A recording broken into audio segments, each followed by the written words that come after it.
We're live, everybody. We're back. It's another week. It's another Monday. Another ATX Eagleatx gaming tournament, and Eagle couldn't make it today, so I got Antix instead. What's up, Antix? Hello. How's it going? Antix got to content creator, always getting the YouTube. Let me get the socials on screen for everybody. Anything you want to plug, Antix, before we get into our match? We got a fun match. We're in table 8 right now. Nope, I think you said it all. Follow me on all socials and let's get into it. I'm excited. All right, yeah. So we're gonna go into our table, and have you been liking 2.0 Antix? What's your take on our current meta, and maybe we can even talk about LM a little bit. It's so interesting how many I think mixed takes we do have in the meta because I personally love it. I love the diversity.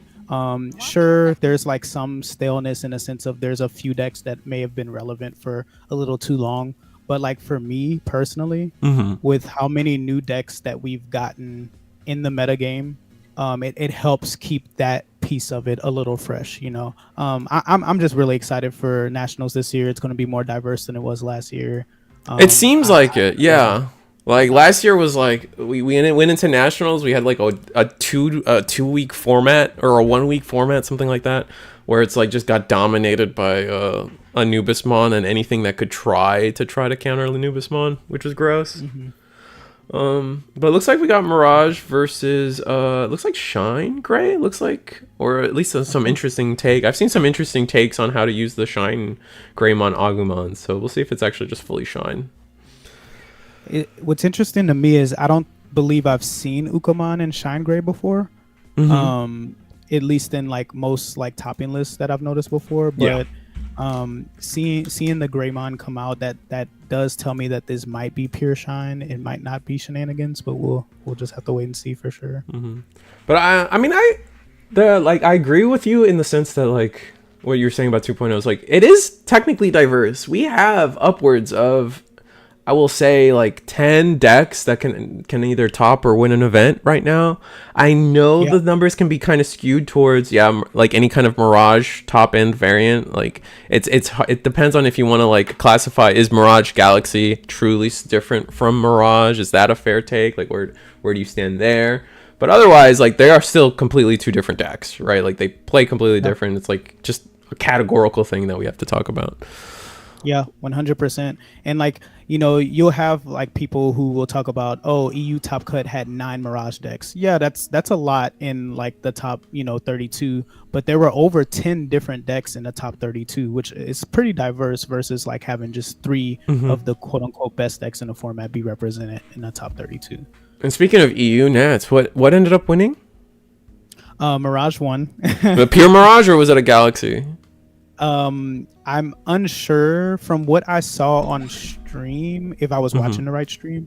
It looked like pure Mirage. Ah, okay. Well, that's fine. I think, I don't know, for me, there is I always live in the argument of I don't necessarily think the argument of, oh, this deck has been relevant for too long is a problem. There's a difference between dominating a meta for too long and or some particular part of your deck being I always compare it to Jet Sylphie, right? Jet Sylphie at the time when it was legal dominated any type of yellow variant, right? You could not make a yellow deck without having Jet Sylphie, some tamers, and hybrids involved in some way, and so it just kind of homogenized every single yellow deck, and that wasn't great. That was why that's why that deck got banned. It wasn't that, I know sometimes they put the little footnotes when they ban a card, and it's oh, we did it because it was just too relevant for too long. I'm I don't believe that. I don't believe they just said it to say it, right? Maybe I should take a company at its word, but I do think it's interesting because you'll think about things like Jesmon. I think they said not only was it top of the meta for too long, but it was the only red deck because it was so strong. If you wanted to play red, you had to play Jesmon. So that. I think is a good example of also what you were saying with Jet Sylphie. If you want to play yellow, you have to play yellow hybrid because Jet Sylphie is such a powerful card. Yeah. Whereas with Mirage, we have other blue good stuff that can be played, so to speak. I do think I am in the belief that I do think it does need like a little bit of a hit, because not only has it been relevant, but it's been like top of tier one for like a very very long time. Mm-hmm. And I think with it being as dominant as it is now, with how long ago it came out, it probably needs to be shown a little bit of love Mm-hmm. No, that's in a fair. different way. What would you say? What would you say you would hit in Mirage? Oh man, Is it just the I level 6? Is it really the key I, card? I think you hit the level 6. I really Okay. do. I think it will for sure kill like this version of it that's trying to like kind of OTK and go, but like it force if you like Mirage as a Digimon, right? You're Mm-hmm. going to make a Mirage deck work. It may not be, per se tier 1 anymore, but something is going to work. Like the engine itself, there's so many good cards the deck can play. You can Mm-hmm. make something work with it. Yeah, I think if you He's if you end competing. up hitting the level 6, you could probably comfortably go back to the BT4 one, so that way you can still gain a memory for every card in your opponent's hand, and kind of have that cheap level 6 value without the floodgate, and I guess without being able to have that extra level of control or security bouncing. Yeah, for sure. Shine Gray's about to win this turn. It looks like though. Yeah, I did want to say at the start of this match something I've noticed that's been for some reason a trend, and I don't know if that's just these two decks when they go against each other. Every time I've seen Shine in a top table or playing on stream or anything, I've always seen Shine beat Mirage. I haven't seen a Mirage player beat a Shine player yet. I don't know why. I don't know if Shine is naturally good against Mirage and it has something to do with the Savers season. I have no That's idea. very fun. I think a key thing is they have the same like bursty potential, but they do also can dump their hand a little bit. Like playing out their tamers via effect actually does minus your hand a lot. And as long as you avoid drawing too many cards, which it's a red deck, you're not drawing an exuberant amount of cards, right? Koromon's great and everything, but it's not that crazy. I guess we did Okay, draw Unukomon so early. yeah, so it looks like he's actually going to pass the turn here. He having to draw off of, I believe, the Koromon as well as the Agumon. Mm-hmm. So passing a turn to one, the Mirage player has a chance to come back, but Burst Mode Ace on the Shine player side could present a problem, but we'll have to see what Do we actually have enough happens. tamers on board? We have one tamer, two. Burst mode is what's -6 I per tamer. believe so. Are any of the inheritables all turns, or are they all your turns as Oh, far as like for Shine, I the think they're Shine? all Yeah. your turn because the oh wait Okay. oh but if we play if we play depending on the tamer we play, if we play like the mem setter, we could minus another 3k, so Another that gets us three, closer. Yeah. gain a memory as well. So you can mess up with the Mirage's memory gain, possibly. He's already activated his once per turn on a level 6, I believe. Mm-hmm. All right, so Mirage got all right. We go into go. Oh, we're gonna burst and no protection. This is why, like, for Shine, like, I know there's like two camps of Shine Greymon right now. It's like, do we adopt the pure yellow stuff from BT17, or do we just continue playing the pure red yellow shenanigans from BT13 and just ignore the new stuff even exists? And for me, I really like the new stuff. I really do like I really do like the new yellow level 6. I think it's really good. Protection, just having protection nowadays is starting to become pretty mandatory. I 100% agree with you. I think that provides like an extra Mm-hmm. avenue for Shine to not necessarily like win the game that turn, right? But win the game in a sense of like, I have this board state. If you can't answer this board state, then I do win. Just having them having an insane control on the game and on the tempo of the game. I think it allows a lot of that for sure. Looks like we had a total of 16 cards in hand. Oh, we have so much memory. Yeah. Looks which like which is definitely where this version of the deck is probably struggling. Like since he's playing the Ukomons, he's playing the Koromons, he's drawing more cards instead of focusing on a DP minus. mhm. He's probably thinking that he needs that. But I'm actually kind of surprised that that's the choice that he would elect with such a heavy Mirage meta. Yeah. And then yeah, no, it is starting to become a Mirage heavy format. But and the thing is too, like with the Mirage, it's like, can you run like you can't reliably run like memory blockers either, right? Because they have so many tools to bounce, or at least it's hard to say so many tools. It's just they have a lot of tools to get rid of our rookie. Yep, for sure.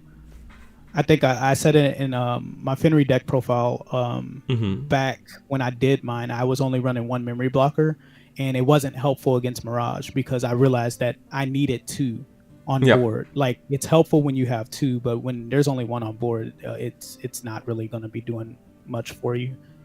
Yeah, and I think Shine's just gonna scoop it up, seeing the writing on the wall. We still had two more attacks on board, and probably don't have a lot of room nowadays for it's hard to in these stack decks. It's really hard to fit in removal options, I would say.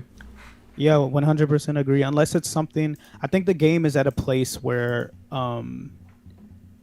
tempo is so important. So unless it's some kind of card that's going to be advancing your game state or getting you closer to whatever your game plan is, it's really hard to make room for those things.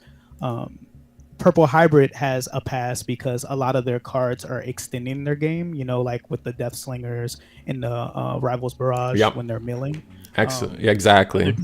Other decks don't have that luxury. And then purple, especially with Rivals Barrage, it's so different with Rivals Barrage, right? Because if you are running a strategy that can mill, right, the Rivals Barrage has the potential to trigger, and suddenly your entire graveyard or your entire trash is a resource, right? You can just pull whatever card you need. So Rivals Barrage becomes a second copy of anything at some point, which is pretty gross on its own. It's very multifaceted in that way. And then yeah, Death Slinger gaining human memory, just extending game plan is sick. Yeah, absolutely. And then it doubles as removal from hand, and it triples as removal from your security. So it's like it's covering so many bases for the deck. It's so good. It's so good. But LM comes out. Like, I know you've been practicing a lot for nationals, right? You have your invite. You're coming to Florida. Very gonna be exciting to meet up with you. For sure. What's it? What's your practice telling you about LM? What are the things you're looking out for to change the meta potentially? I don't think the meta changes much. I think the only big difference is decks that can play Scramble now have slightly better defense against Purple Hybrid's mill out strategy if they're going to mill you out. Just being able to, if you catch a Purple Hybrid player lacking and maybe they keep a Digimon on board and they try to mill you for game, and then you go, okay, Scramble, start of turn, top deck a card, and now I'm still in the game. I think that will help for some decks. Maybe decks like Lord Knight, it's going to help a bit. I personally think that Purple Hybrid is slightly favored favored into the Lord Knight matchup. But I don't think much else is changing. I think Fenri Take Mikazuchi, I think that deck gets slightly stronger as well.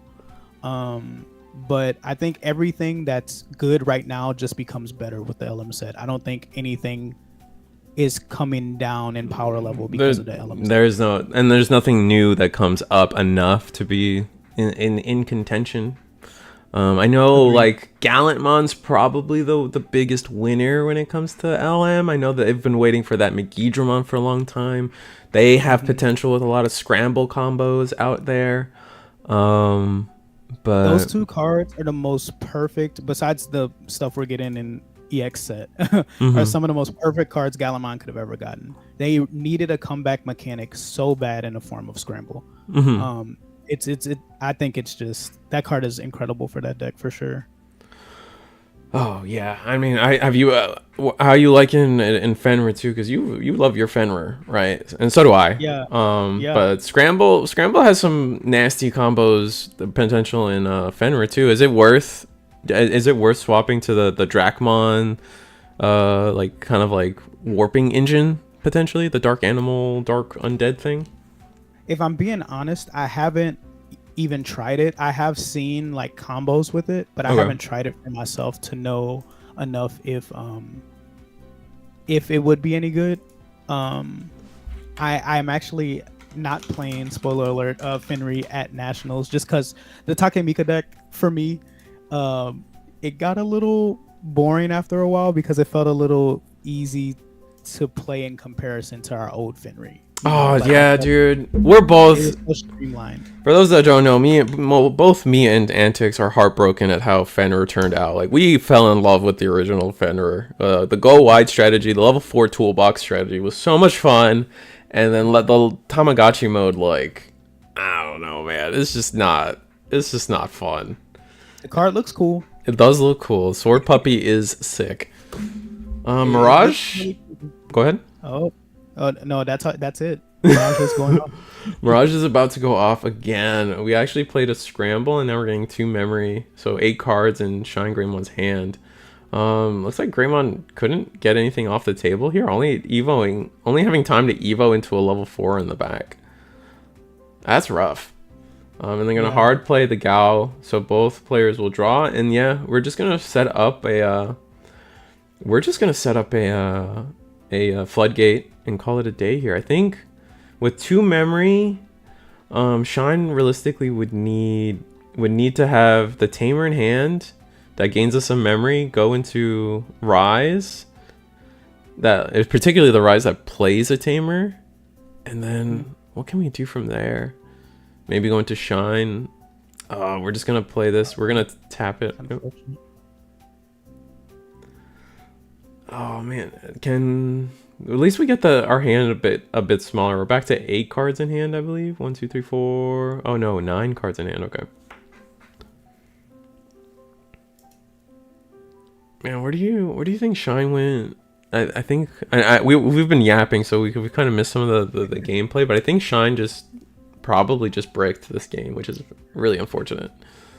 I think the biggest issue with this deck is it needs tamers. It just as bad as hybrid decks needs tamers. So if it doesn't see, and I think this one almost needs like specific tamers. So if it doesn't see them at the right time, then it's gonna be a bad day for them. And we're gonna play a blue memory boost here. No tamer setup, so like we can't just like easily go into burst mode. Find the Hankunmon.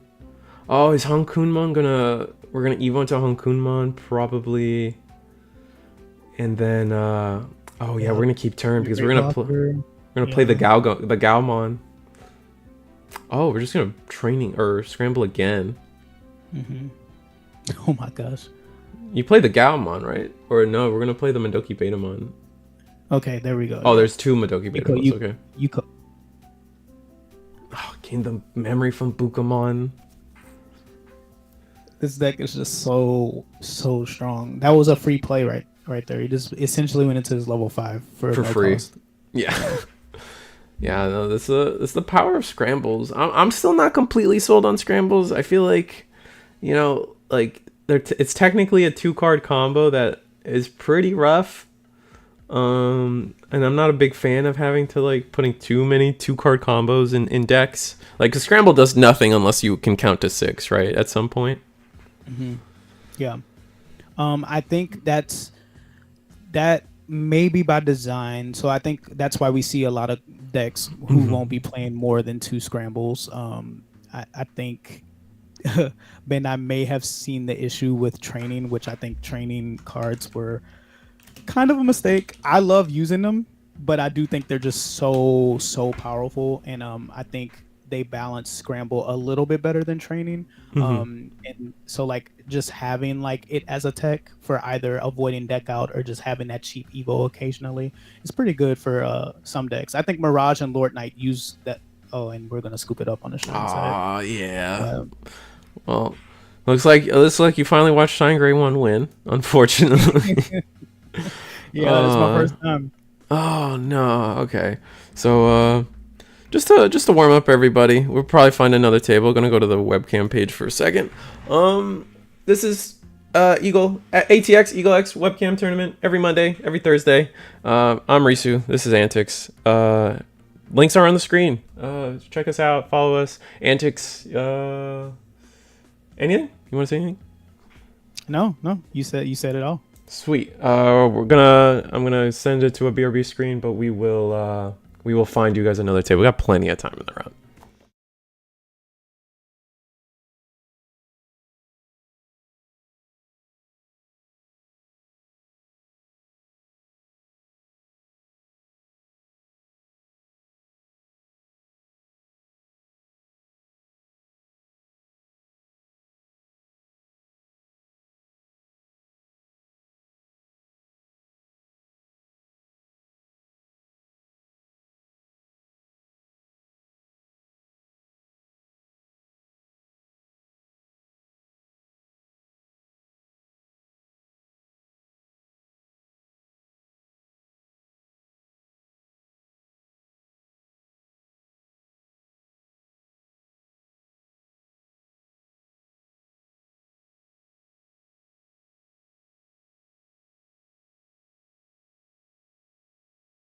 And we're back. We got Fenri versus Purple Hybrid.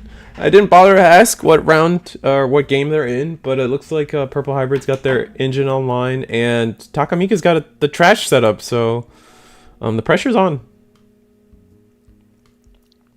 How do you how do you feel about this matchup in general? Like Purple Hybrid into Fenrir.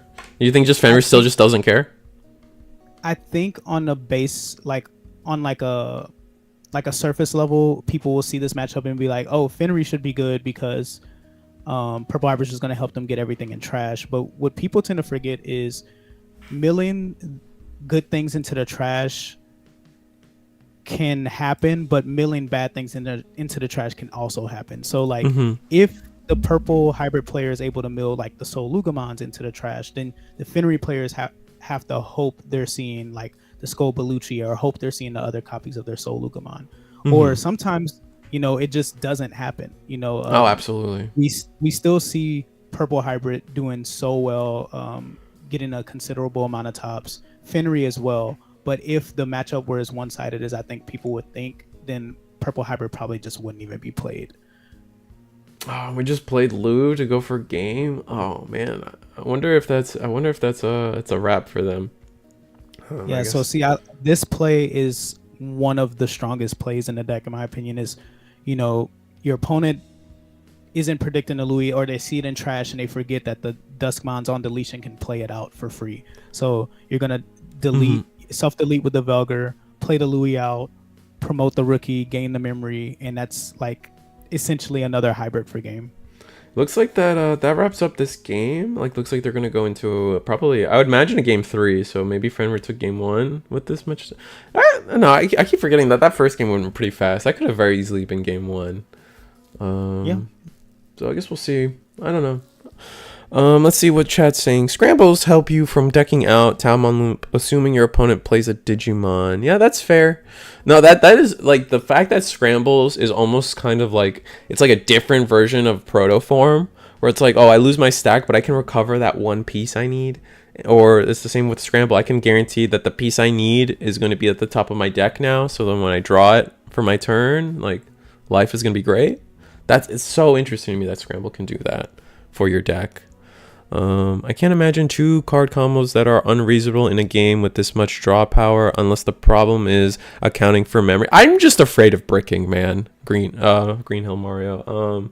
Like, this is still Digimon, man. We can still live in a world where you see rookie, you see all your scrambles, but you don't see a level 4, right? Like, and you just sit there and you look at yourself and you're like, oh, the scramble could have been a level 4. Dang it. It is funny when you do the combos, then your opponent just doesn't play anything for you to use scramble. Yeah. Then again, this is coming from a Yu-Gi-Oh player, so I have very distorted views on combo achievability. Turtle Sovereign. Most problematic things of this match is Purple Hybrid security. Oh yeah, so you could just hit into like a Rival's Barrage. That's not fun. Yep. Hitting into any of those, even hitting into Jack Raid. Is like there's so many cards you could hit into, the Rivals, the Death Slinger, the Jack Raid. Like, a lot of those can make a difference in that matchup. Absolutely. Fenrir choosing to go first, and we're just gonna promote and search 3. Get the Tamer if we need it, or 4 and 5. So pretty good solid picks. They're gonna send the Tamer to the bottom. Let's say you were missing a 4 and a Tamer there. Would you take? What would you take in your hand right now? I think I take the 4, Okay. because that gives me more of an opportunity to see the Tamer. Right. If I don't have analog in hand, of course. But if you're taking a Tamer, then odds are that you see like the 4 are lower than if you take the 4 and see the Tamer, in my opinion. Got you. Yeah, so it just becomes a statistics thing. Yeah. I try my best to math in this game, but sometimes it doesn't make sense. No, sometimes it's just random is random, right? Like, oh, the next 5 cards at the top of his deck could be the level 4s, and he's just gonna flood on floors anyway. Absolutely. And the hard drop, Hell Luga tells me, all right, so we definitely know he doesn't have the rookie to Evo in the back, but the hard drop Hell Luga I don't think is bad here. You're taking a Uko search away from the Purple Hybrid player, so that's a little tempo away, and you're drawing deeper into your deck. So I don't think this is bad at all. Interesting. We chose to Death Slinger there instead of just self deleting with Ignitemon. Even that the play even gives us a tamer on the Fenrir side, so it feels like this game plan went south real quick. Yeah, I think maybe if I'm the purple hybrid player. Oh well, this is a Oh my, fantastic. that is This is so everything plus. this player needs. If they have Soul and Kazuchimon, regular Kazuchimon, the level 6, then They just need they're to looking count to really 6 good. now, right? Because like once one of them's in trash, you can the line easily gets the other one in trash. It's kind of like that weird scenario where getting if you don't have both in trash set up, getting both in trash is like the tricky part. For sure. Do you think the I gem think boosts help the deck at all? Is that enough power increase? I'm talking about the because technically Fenrir can run not only the Mastamon memory boost for yellow purple, they can also run the grape one for purple green, just to try to find Kazuchi. I think if I'm the Takemika player, I would play the grape over the amber. Or just because it's With the purple, grape, right? because it's purple, exactly. So if you're playing training still, which you should be, the trainings can grab it versus the trainings would miss the on the other one, on the amber boost. So Oh, you is it can play amber? the training, grab the grape boost, play the grape boost. It grabs all of your purples anyways, but it also grabs your Kazuchi level 6. So I think the grape is probably going to be the better one for them to play. I wonder if they're gonna give us the remaining five colors for those boosts. It'll be. I'll be interested to see if they give us the remaining five, or if they even considered doing the swap color too. Because amber is a yellow card. I wonder if they're ever going to consider giving us the same thing but purple instead. Just random things I think about. Level 6 is in trash now, so meaning if we have Skull Belucci, that's good news. But we're really running low on security now.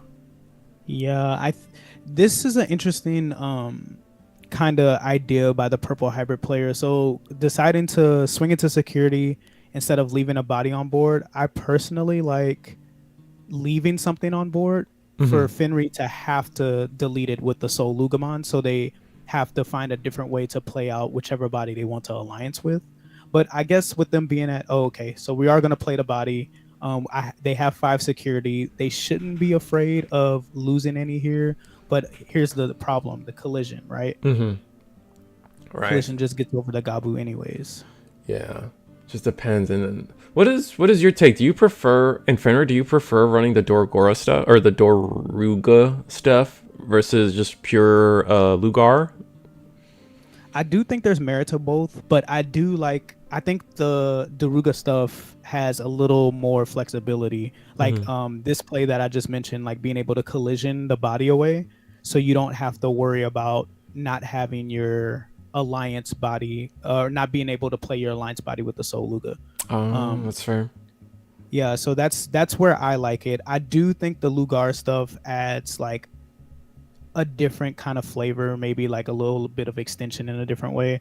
But what are we doing here? Oh, okay. And also this, yeah, Right. being able to just dex and get rid of it. So if he had 2 bodies on board, he could have swing trigger collision. He could have evolved into this, popped the other body, and now his Soul Luga, if he has it in hand, is free to play out that alliance body for him. Interesting that we chose not to just attack and collision over. Would you have just collisioned over anyway, or is it better to dex here?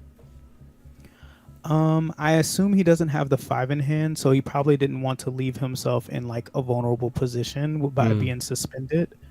Oh, I guess he does have the 5. Maybe we drew into it from Evos. Yeah, maybe he drew into it. Maybe he wants to swing here and get a check to try and go for game this turn. He might be considering Trying to go swinging with the OTK now. Soul. Gonna discard. I don't think we discarded Has 2. Did we? Yeah, he's deciding on the last card to discard. Does he have the Fenri? He has the 7 and the Kazuchi. I don't know if he has the level 6 in hand though. Does he even have Tyranno? I don't doesn't- think he even has Tyranno no. to search it. He does not have time. Oh, playing the Lugar. Okay. So see, if this was a Daruga instead, he'd be getting an extra draw and gives him another opportunity to see the card that he's missing. Ah, I see. Looks like we're deciding to get the Luga instead of Lugar. This should gain us a memory, because it is Lugamon. Yeah. Now, what he probably has to do here, I would probably tuck the AG underneath the Luga. Oh, or not, or just go for the swing. We're going for the swing. Just one check. Not going to alliance either. Oh my god. 7 into 7, but we're actually 8 because of the Dorumon. Just proving why that level 4 might just be the better one anyway. Exactly. Does he does have the Fenri here. Oh, okay. Oh, okay. Well, I wonder what the thought process was then. Would you thought it would have been better to get like the high body level 4 to what would you have taken the swing as the level 5 without alliancing? Do you think it's better to alliance there or alliance here as a level 7? I think probably it's better to alliance with a level 7 because anything.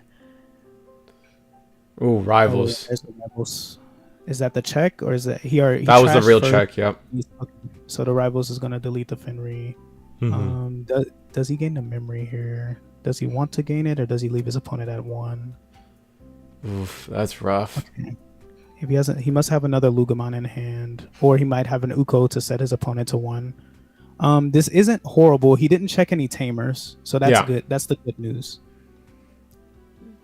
I think I would have evoed that Lugamon for 1 and set my opponent to 1, so he doesn't have a real play. Maybe we want to set up tamer because we know the set up scramble. Okay, but we're not going to evo. No, I like the idea of setting up scramble for sure. Yeah, he doesn't have a tamer in play, but the scramble is good here. Because the scramble can just get you back Luga and then you get the tamer back anyway, right? Oh yeah, very true. And you can just go up the line from there. It does depend on how much memory you'll have. All right, so Uko will go in.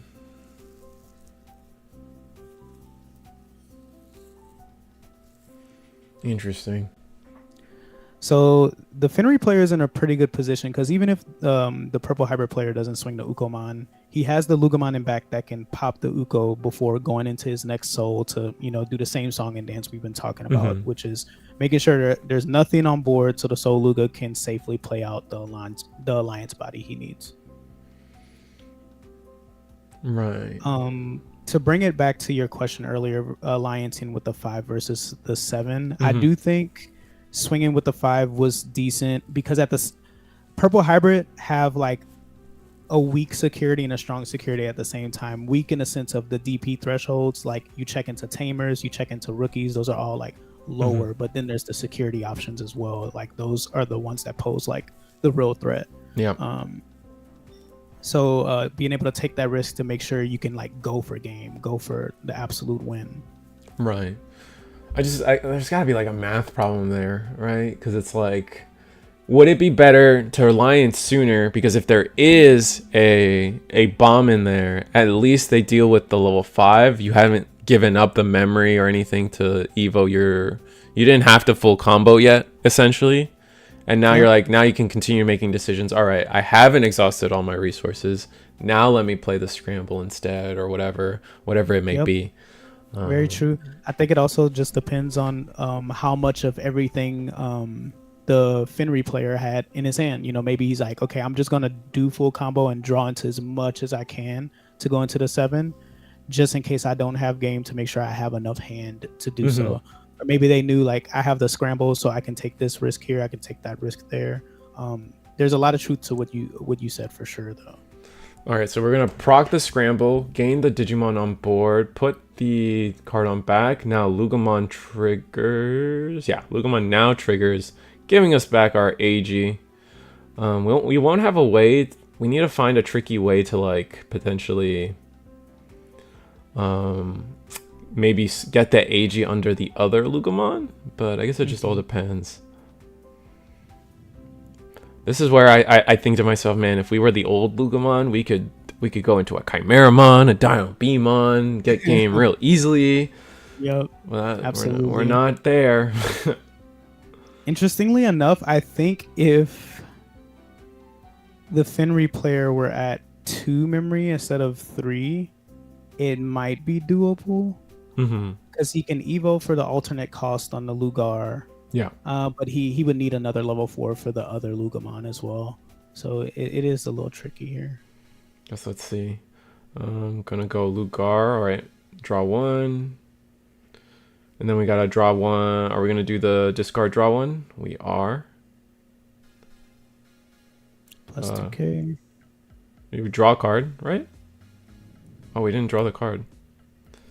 At least maybe I didn't track it right. Oh, no tamer underneath that one. So oh, you need the tamer to draw the card. Oh my god, yeah. He gets the 2k no matter what, but he'll need the tamer to get the extra card. Yeah. So this is gonna pass turn. Play that will play off of the Luga. Yeah.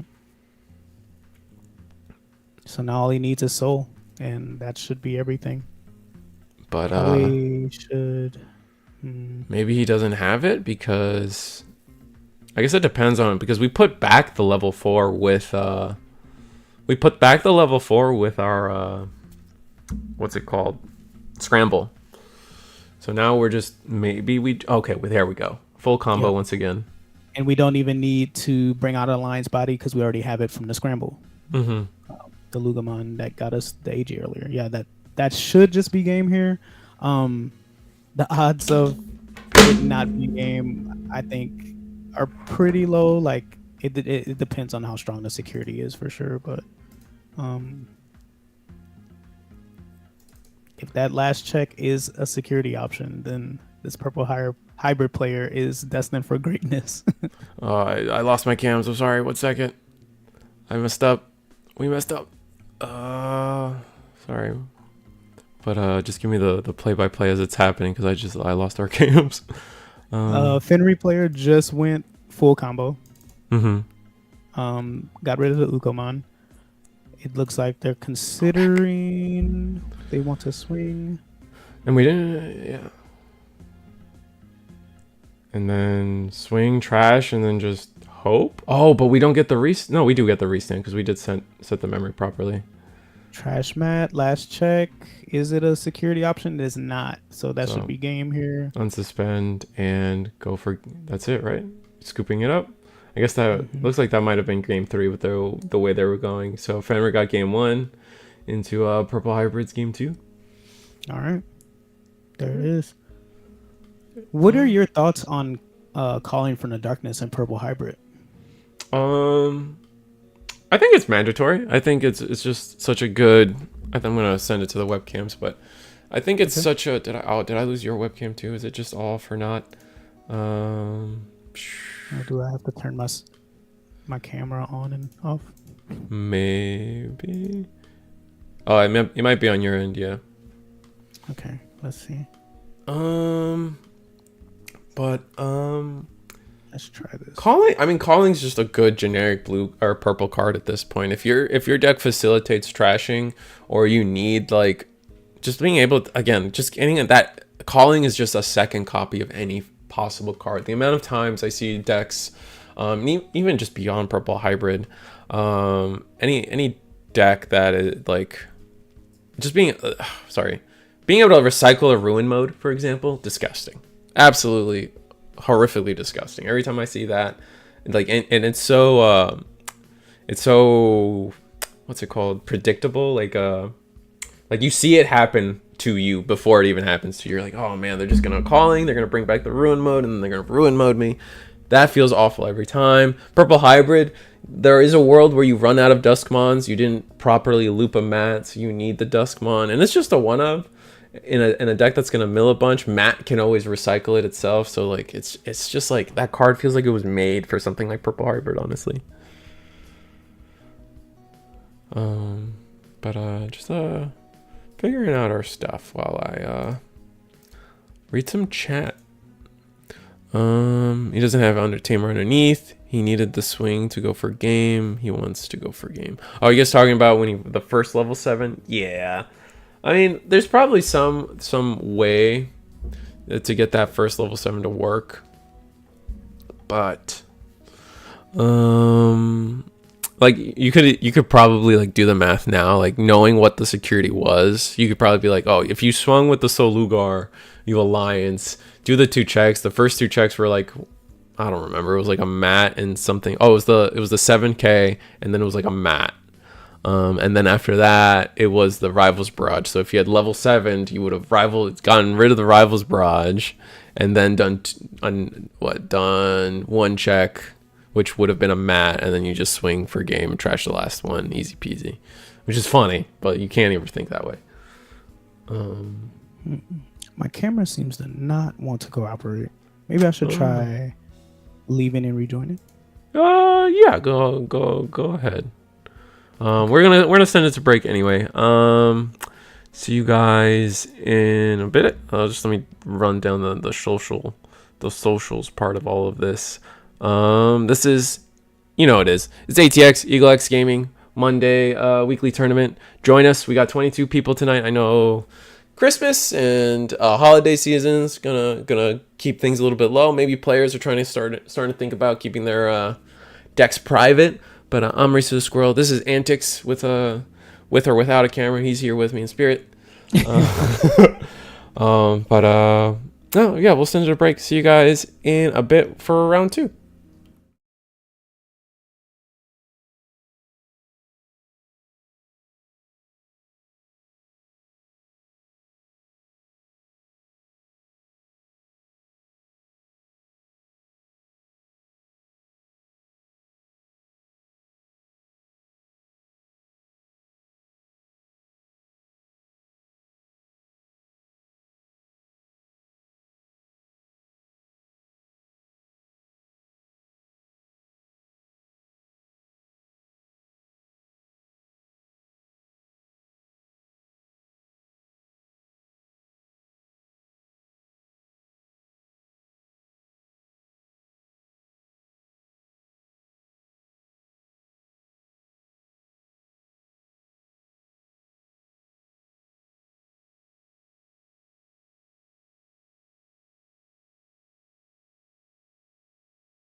And we're back with round 2. We got Tessero on the screen because Tessero's a cool guy. He's streaming on Twitch. Always check him out. Always watch him, please. He's probably like the best, like the biggest Twitch streamer for Digimon right now. If is that a fair take? I feel like that's a fair take. I feel like he's the most. At least he grinds the most, right, on Twitch. Yeah, specifically. Most consistent for sure. Is streaming often. So if you're looking for, I always say one of the best ways to practice when you can't practice is watching. I think he's yeah, sorry, I just realized it was an Uko. Yeah, watching. When you can't play, like watching someone play and always asking why did they do this instead of this? Why did they do this? And like learning from that. So like absolutely.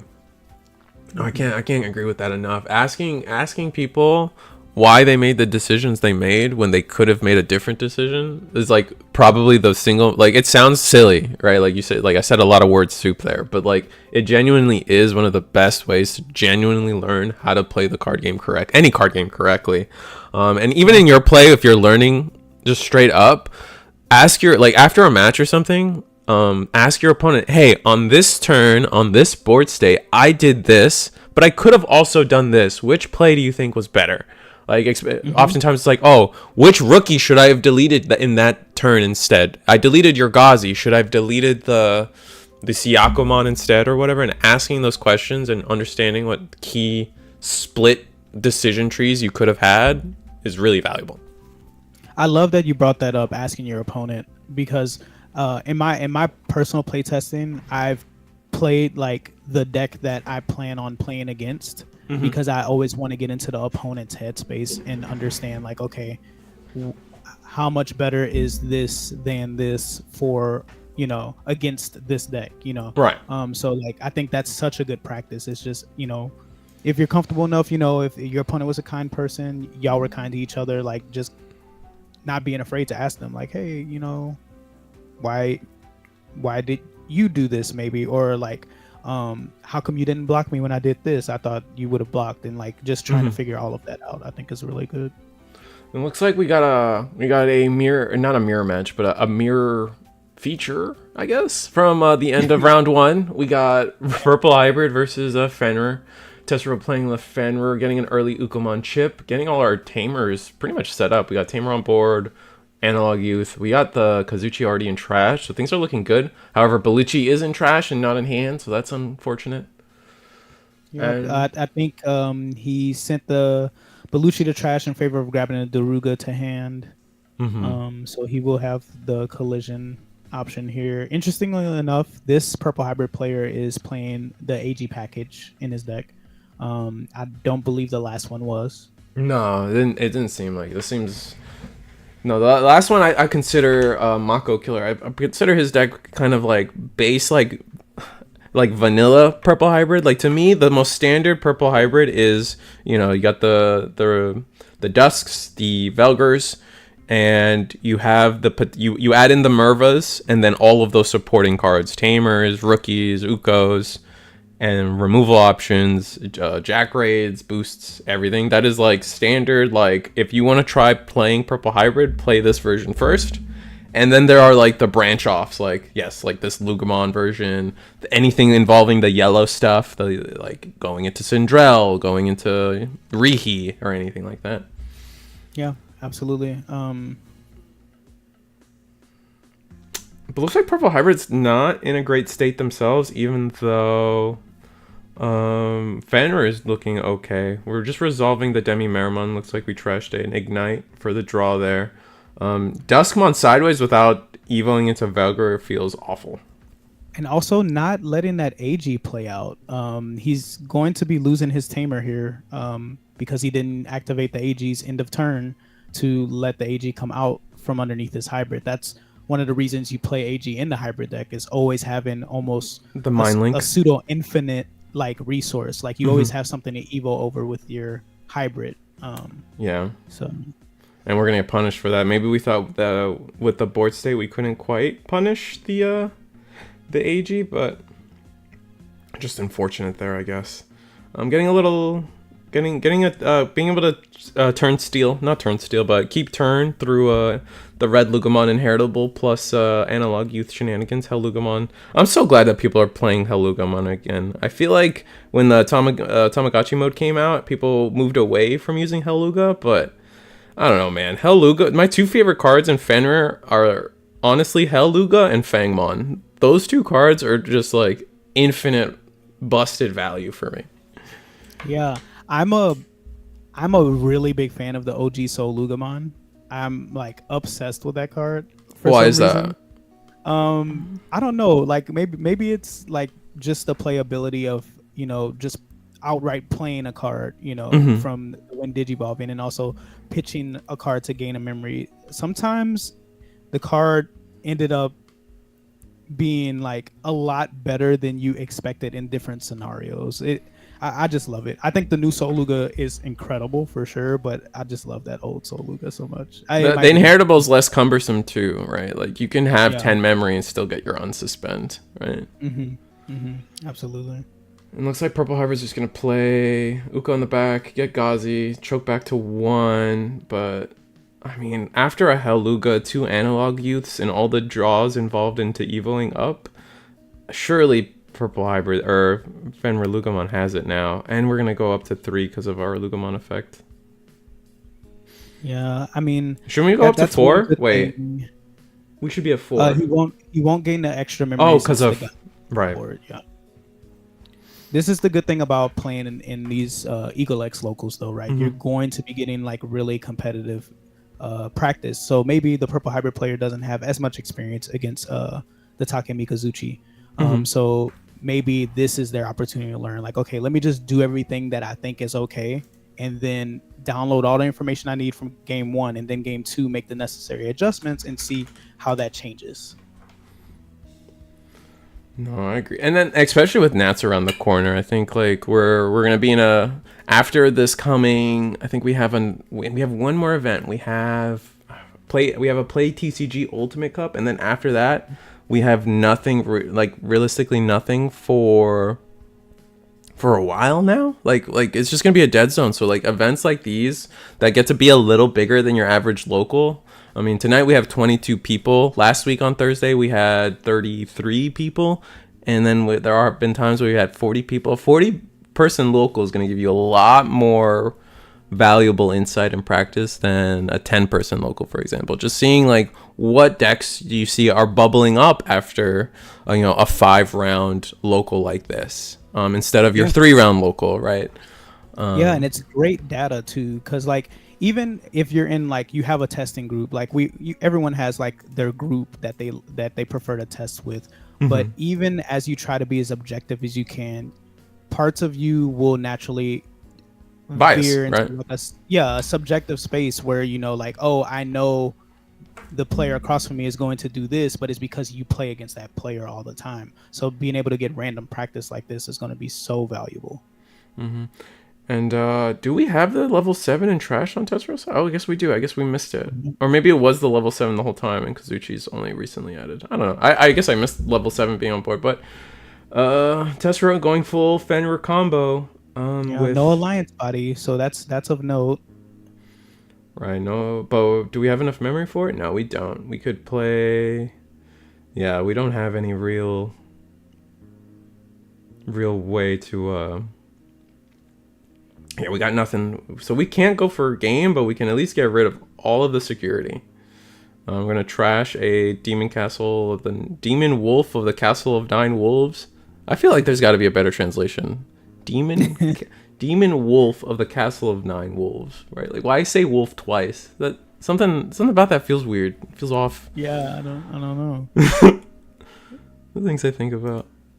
All right, and Tesla just deciding, hey, I'm gonna just swing at everything anyways. Put my opponent on a pseudo clock. Ooh, and Jack Raid. This memory passing, not the worst thing for Tesla, honestly. There's no tamer on board. There's the only real way for, I think, the Purple Hybrid player to get out of this is to be able to use a removal option to get rid of the Take, and then hope that Tesla doesn't have a way to go just right back up the line.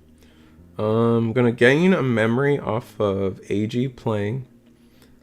So Not gonna have four access to four memory, but Uko will give us back to four, so we could have potentially had 5 to 7 memory this turn. I mean, tempo wise though, if I'm purple hybrid, I attack with this Uko. It puts my opponent down to 3 checks left. I know I have a rookie in the back, so realistically I can pretend I have 2 checks left. So now if I can just and the analog, oh wait, no, never mind. We have the Kazuchimon. So there's in no universe does the Ukomon survive this attack. My mistake. So this is actually to the purple hybrid player's benefit. It's less memory is going to be given over to Tessero, less options for Tessero to have going into his next turn. You know, Tessero is probably going to be really patient coming up here. Just going to set up anything in the back, knowing like, hey, unless this player is putting double Tamer on the board right now in this moment, I should be fine to just go for game next turn. Yeah. Looks like we're going to get a Tyranno.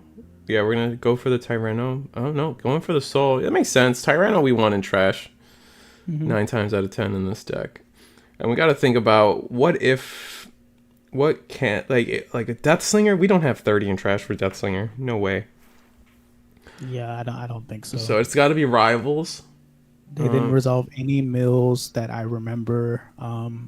It's only their security. Oh, Deathx is interesting. Deathx. Oh, this Deathx is for free. Oh, but we may not have 30, but we could potentially have 20. Yeah. Okay. Yeah, that's a free Deathx. That's sick with it. Something Hellluga can't even get over, but he is going to be giving Tessero 2 extra memory with that Deathx staying on board. That's fair. I guess we gotta see. Do we have the removal option? Because we can, like, with this Deathx now on board, we can play a Tamer. We could play 2 Tamers and then just Rivals Barrage, and then just that's our out. Like, hopefully Tessero can't answer that kind of board state. Yeah, it is gonna be tough though with Koichi gaining the memory from the analogs as well as like the additional memory from the AGs. It's possible Tessero can go right back up the line. Maybe he doesn't. Maybe he just plays it more safe, you know. But this isn't the worst position for the purple hybrid player if he can get rid of the Fenri Lugamon. Absolutely. I mean, the analogs kind of cancel out the Cracker Fang, so it's not as much memory, but we're still probably having a 5 memory turn at minimum going into, depending on how we resolve this. Gonna Jack Raid. Oh, we only have 10 in trash. Looks like we haven't hit the 20 in trash. That's unfortunate. Go up to 4. Yeah, it looks like we're probably just going to Rivals, but if we Rivals without playing a second Tamer, I think that's it for us. Yeah, for sure. Or at least putting a second body on the board. Like maybe if you have a Lugamon in hand, you could play that. Oh, another Ghazi could be helpful maybe, or not Psych. Oh, we're just gonna scoop it up. We don't have an answer for the Fenrir. Unfortunate. Yeah. But close. Like there was a line there that purple hybrid could have taken. They had the cards in hand. Yeah, for sure. Kanji shenanigans that the unpaid intern put into the Google Translate. We're talking about Demon Wolf of the Castle 9. Yeah, kanji gets kind of weird. I'll always complain about Bond of Bravery and the Crest of Courage. That one will always bug me. Yes, that one bugs me pretty bad. I'm not gonna lie. And then we also get with the kanji nonsense. That's why we have things like what's it, the like 4 great dragons, like what are the searchers that, like, I search for Archangel, Angel, Seraphim, Cherub, or I search for Stegosaurus, Triceratops, Dinosaur, Dragonkin. Like, it's all because of how kanji is. All they have to look for is the single symbol. Like, for all the dinosaurs, all you have to do is look for, I think it's the Ryu symbol, like dragon, And so anything, as long as it could be Dragon Kin or Dragon Human for a Japanese context, but as long as it has Ryu, the dragon part, it counts, and that makes it their life easy. Our life is hard because of that, though. Yeah. Fun Duolingo fact for everybody, real quick. Duolingo, gotta love it. So, your purple hybrid, you just lost, but you lost because like you really never got to set up tamers. You never really got your game plan started. I feel like purple hybrid's a deck that kind of just wants to go first. I see the reasons why second is okay, but I feel like you just want to go first. Yeah, I actually wanted to ask your opinion earlier on specifically going first and second in this meta. I think going first for every deck is really good right now. I can see that. I can kind of agree that. I feel like most of the time, it doesn't even matter what deck I'm playing. I just feel like I want to go first. Like that first attack feels too invaluable right now. I want it to be a little reserved in that statement and be like, well, maybe it depends on which deck you're playing. Maybe like, oh, it depends on the matchup. But like, I think through my catalog of things I've done and played, I'm like, no, I think I just always want to go first. Yeah, no, that's really fair. I think going first is just like there's so much control in the game when you're going first currently right now. You know, like with purple hybrid players having like their one cost evolution Ukos, you know, and even Takemika, if you wanted to one cost digivolve your Lugamon, the red purple Lugamon, you know, there's some merit there, but just being able to say, hey, my stuff is set up and I'm safe 100% for a turn. You know, absolutely. I think it's so good. And I think like famously too, like we just did it over the weekend, 7 Demon Lords. I think people kind of misplay into 7 Demon Lords a lot. They'll tell themselves, oh, they're a deck that plays a lot of memory, so turn 1 they're gonna give me so much memory if I make them go first. But like realistically, what ends up happening is against 7 Demon Lords in particular, they're gonna turn 1 Shoto you. All you're gonna get to do is digivolve a rookie and maybe do a training or whatever, pass turn, and now their second turn, they're free to play Creepymon, they're free to play whatever 7 Demon Lord they want, have blocker, and now you've lost an extra attack you could have done and gotten a chip in had you just gone first instead. Yep.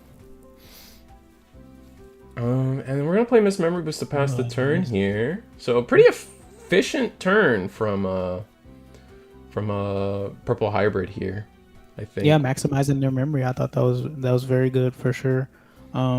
Setting up a tamer and a boost.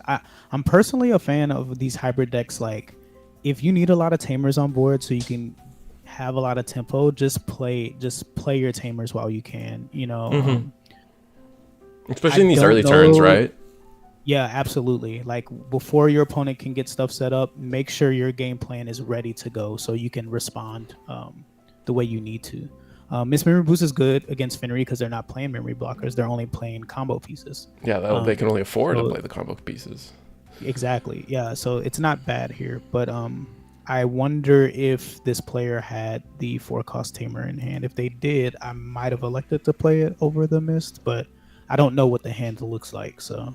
Yeah, because you can, in this board state against Fenrir, you have to understand that. I feel like, or at least you guys, you have to, general people in the world have to understand this. Like, really, what's different about purple or Fenrir if you put them to 4 versus 3 here?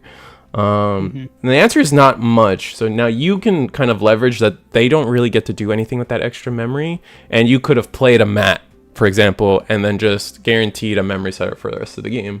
Yep. I love that you said that. I think we don't think about that enough. Is we so much think about, oh, I have to memory choke, or maximize the memory, but we don't think enough is are 1 and 2 essentially the same? Are 3 and 4 the same? You know, are 5 and 4? Like knowing what thresholds, like where can I give them a little extra more, and it just be the exact same as what I would have given them before. But now my next turn is that much more fruitful, right? Yeah. That's just like one of those extra layers that you have to, I think you start thinking about when you're really like grinding a specific matchup in particular. And then I mean, it's those little things. Like it's very easy to like kind of shrug that stuff off and just kind of wave it away and say, oh, it's not that important. But it's like it does become like, remember, we're card games in essence are like always about just limiting or maximizing, like not only like minimizing your RNG, upping your consistency. And it's like everything is a percentage game, man. You're not going to win every tournament, but you can up your percent of success, right? Like if you go into 10 tournaments and you've maximized your win rate percentage, right? Your chances to win the game, you're going to win you could either win 40% of the time or 60% of the time, and those are the difference of 2 whole wins, right? That's insane in a 10-round tournament. Yeah. I like to point out the purple hybrid player had, in my opinion, a really good and efficient memory turn yet again. Swung in the Gazimon, gained the memory off of the QP, trashed the memory boost to go up to 4, played the mat to go down to 0 to grab the same memory boost back, just to play the memory boost back. That's a great turn. I love it. I missed that. That's pretty sick. But it looks like we might just be running out of time on the on purple hybrid side. Fenri is at 3 security, so depending on how this turn plays out, I mean, Tessero got a little lucky. I mean, it depends on. I mean, we'll just say a little lucky, not to belittle. Our first check was the level 7, so all we had to do was set up the Kazuchimon, which we comfortably have found. Tyranno's going to resolve and pick up Tamer, and I think it was a level 4. And it looks like Tessero may not have the Fenri. Usually when you see a player pause to really think about plays like this, like the combo isn't there, right? So we did have a different level 7. Nice. This is a good sign for the purple hybrid player. Now Tessero may decide to hard drop the Daruga just to draw the additional card. He's at 2. He would set his opponent to 3, and if he draws the Fenri, he can go combo. If he doesn't, at least he has 2 level 4s on board, so Velgar doesn't clear both, all the bodies on Tessero's board. Yeah, exactly. Well, no, you're right, because man, the purple body math gets so difficult, and we're gonna go alliance into. Looks like we're gonna try to go for the OTK. I think we do have the level 6. Interesting. Okay. Calling to hand. Okay. Second check. Rivals? No, it's a Koichi. Draw 1, trash 1. So I would have been a little nervous of checking the dual tamer here if I don't have a game. Giving them, an extra resource to clear my board and possibly have. I mean, double Koichi is a lot in itself. Yes, for sure. Right. Now we don't have to use a Duskmon on a mat. Looks like we're gonna Hellugar. Okay. Hellugar, Delipa. We're not. We draw the Fenri off of this. Because then we'll trigger the soul. If they do draw the Fenri, they could trigger the soul to evo into the Fenri for free. We gotta discard some card. I guess we don't have to discard anything, but we now may resolve a discard. And there it is. Oh, man. And we're going to be able to evo for free now? Yep. Oh, Hellugar's so good. Or maybe it misses the window, so he does have to evo for cost, but it won't matter here because he's going to have a full combo, just playing out the Kazuchi, going into the Jagras play, setting the memory to 3, gaining the memory. Has to hope he doesn't check into Jack Raid, Rivals, and I don't think Deathslinger would matter at this threshold either. Yeah. Here we go. We're gonna attack. Trash our top security. Trash the top security of. Was it? I couldn't quite see it. It was a Velgar, and then the check was nothing, and then that's just game. Bummer. Then we're gonna just trash the last one. Trash the last security, and that's just game. Tessero gets it 2-0. Yeah. No, if you guys want to keep following Tessero, he is streaming on Twitch. I think I'm still trying to stream on Twitch, but don't ignore that. Just follow Tessero. I'm mostly a YouTube guy anyway, man. We'll try to find you guys another match. But let me plug everybody real quick. This is ATX Eagleatx Gaming. We got 22 people tonight. So probably gonna be 4 rounds, 2, 4, 8, 16. No, it should be probably 5 rounds. We're gonna probably go 5 rounds tonight, or first undefeated. I said, all right. And all right, and then we're going to the break screen. So you guys, we'll find another match. We got 20 minutes left.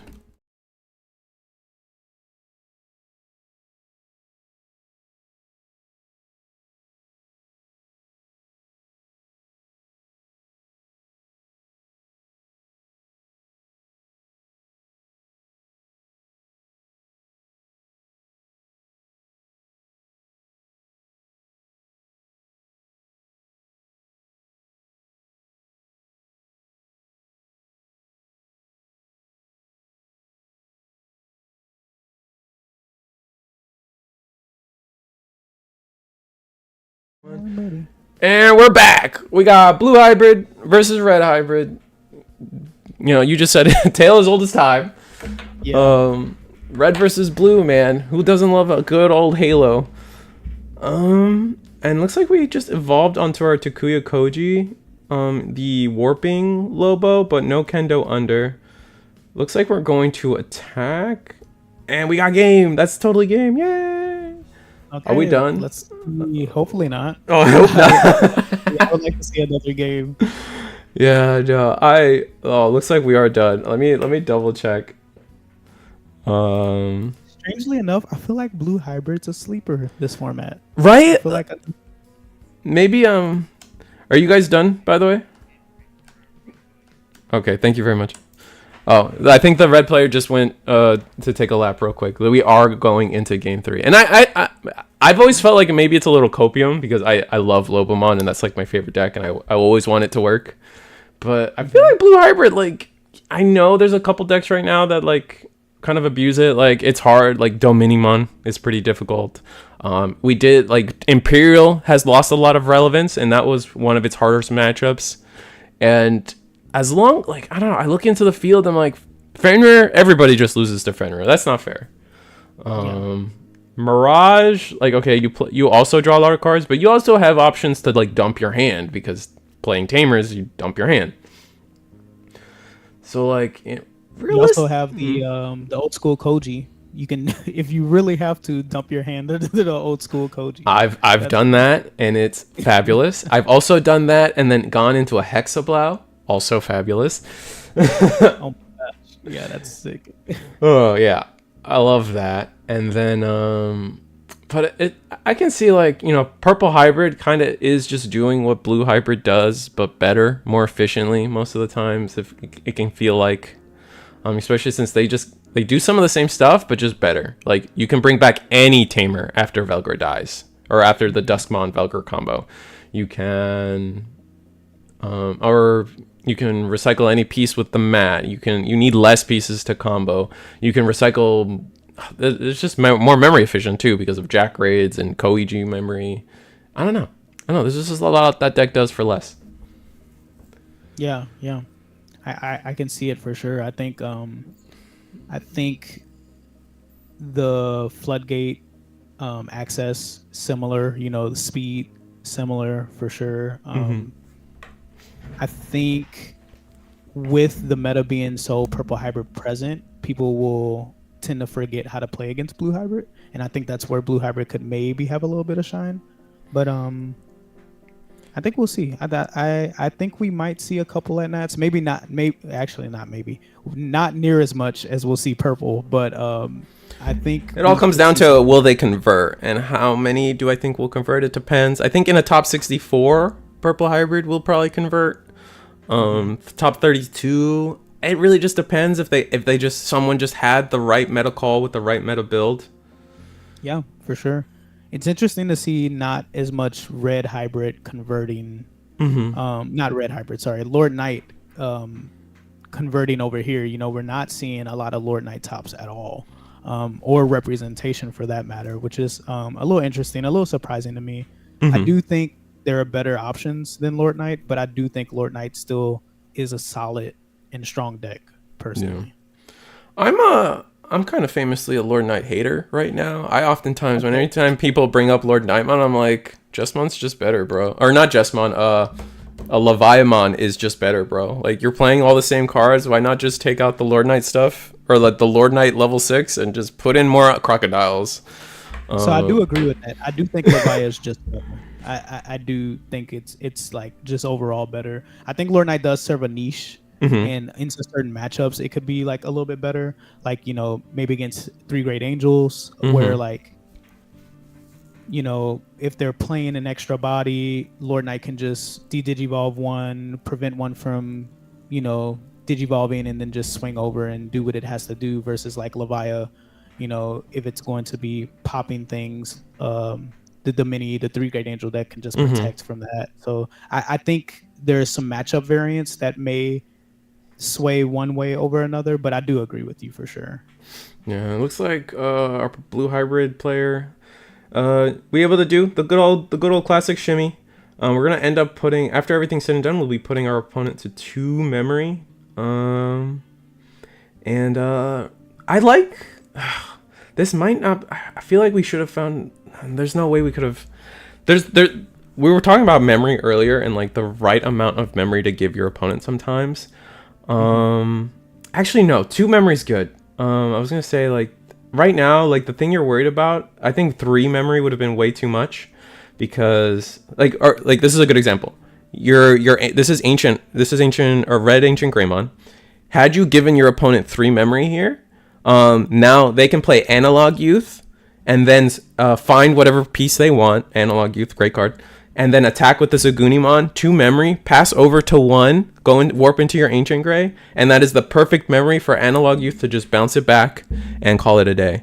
So what you should do is, it's either you put them to 4 or you put them less than 3 in that scenario. If that all kind of maths out, because if you need to give them more, you might as well put them on having an awkward number so they can't just Analog Youth without and kick the turn back. You don't want to give them an easy way to put themselves to 1 after the Greymon attack. Yeah, great point. Like thinking not necessarily of, okay, is 2 just as good as 1, and so on and so forth, but thinking like, okay, 3 is too good. That is like the happy spot for them. So maybe 4 is just going to be better because that way they can't retain a turn. It looks like we did 3 checks with the Ancient Gray. Going to pass turn with by playing Tamer, and we're going to get the double Tamer play. So that's a lot of aggression coming out. And this plays the body, right? We had we played the 3-drop, and then we had the Flamemon Inheritable to play the Tamer, I think. Okay, this isn't. Oh, actually, this probably isn't that bad for the red hybrid player. So yeah, we're only gonna check 1, bounce 1. I don't think there is a way we can get the final hit in unless they play like a Blitz Omni, which I don't think they do. Nah, Blitz Omni's not common. But like potentially, Yeah. I mean, we are seeing that potentially we got Beowulf there.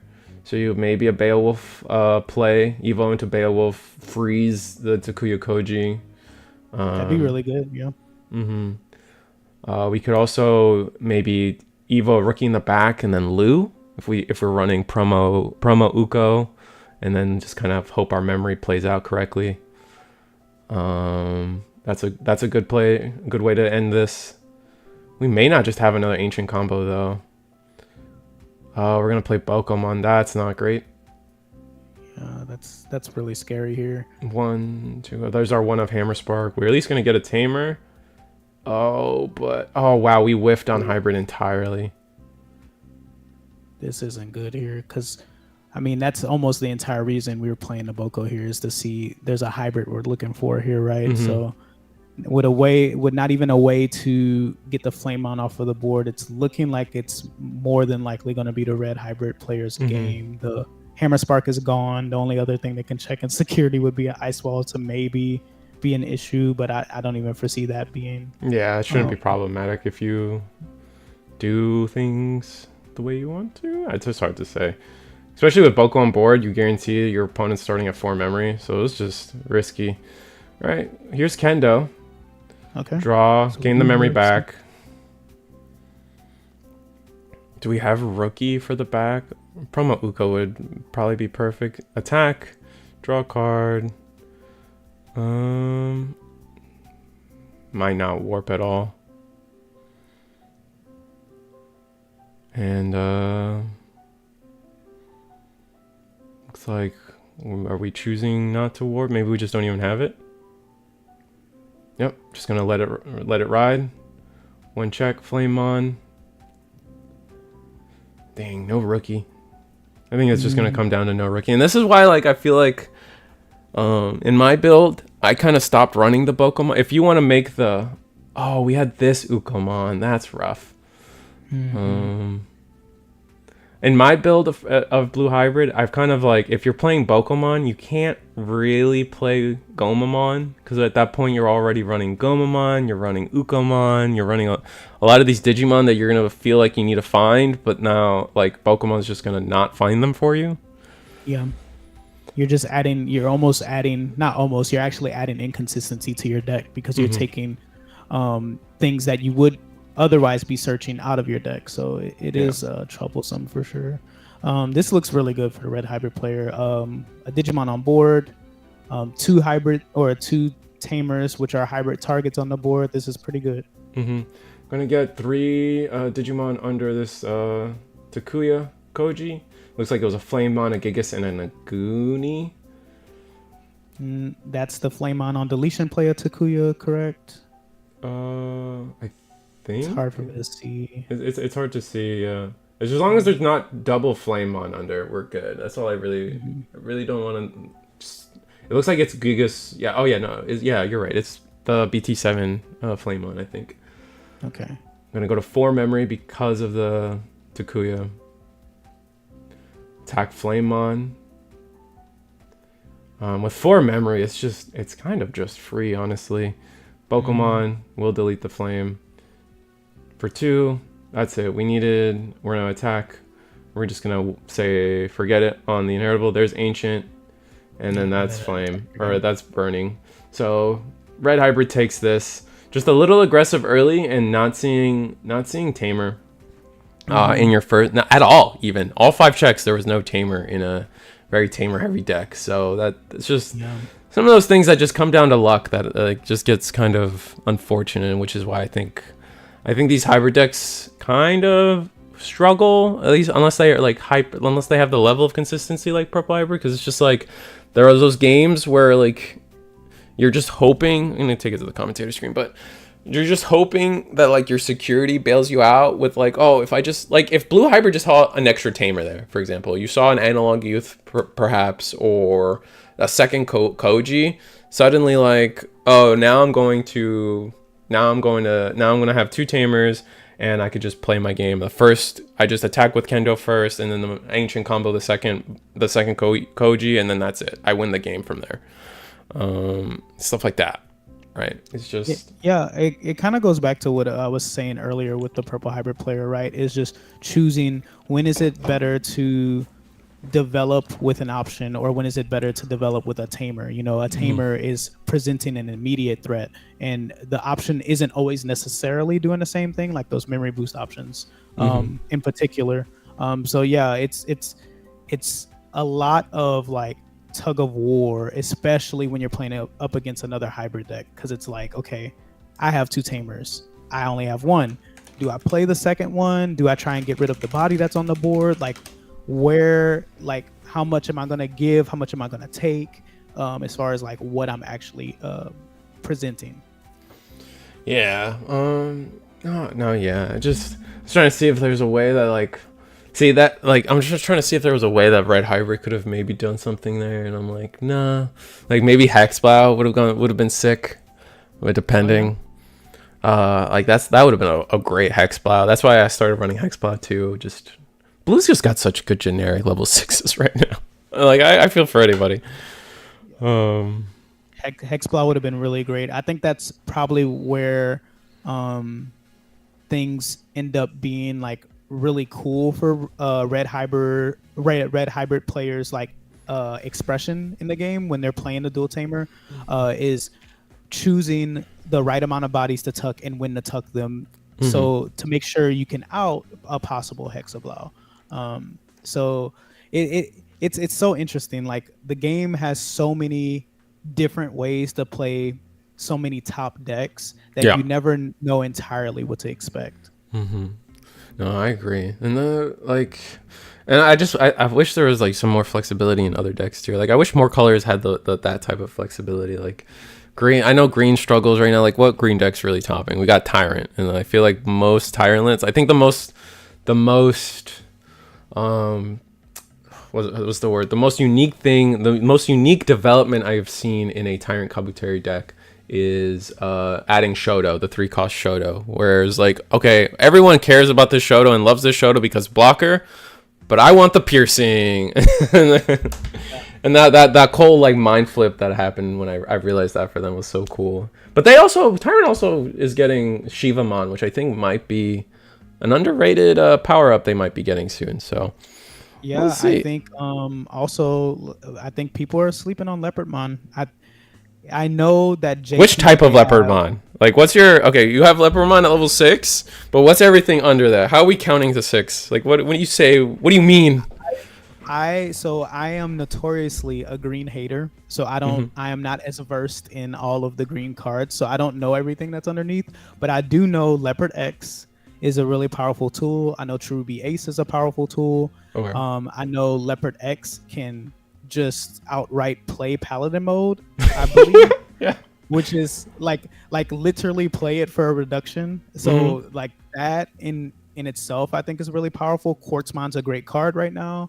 Leopard can cheat themselves into a protected quartz without giving away too much sauce, but like you've seen it perform over in JP. With that being said, there's tools they have that we don't, right? They have Medieval Gallant that's powering up the deck. We won't have that for Nats, but what's your take on that card? I'm on the record saying it's the next Death X. Like we can see that in any deck. Like expect it. Yeah, 1000%. I think the purple hybrid player that won the JP's version of Nationals, I think they were playing a Medieval Gallant in their purple hybrid deck. Yep. So no, I think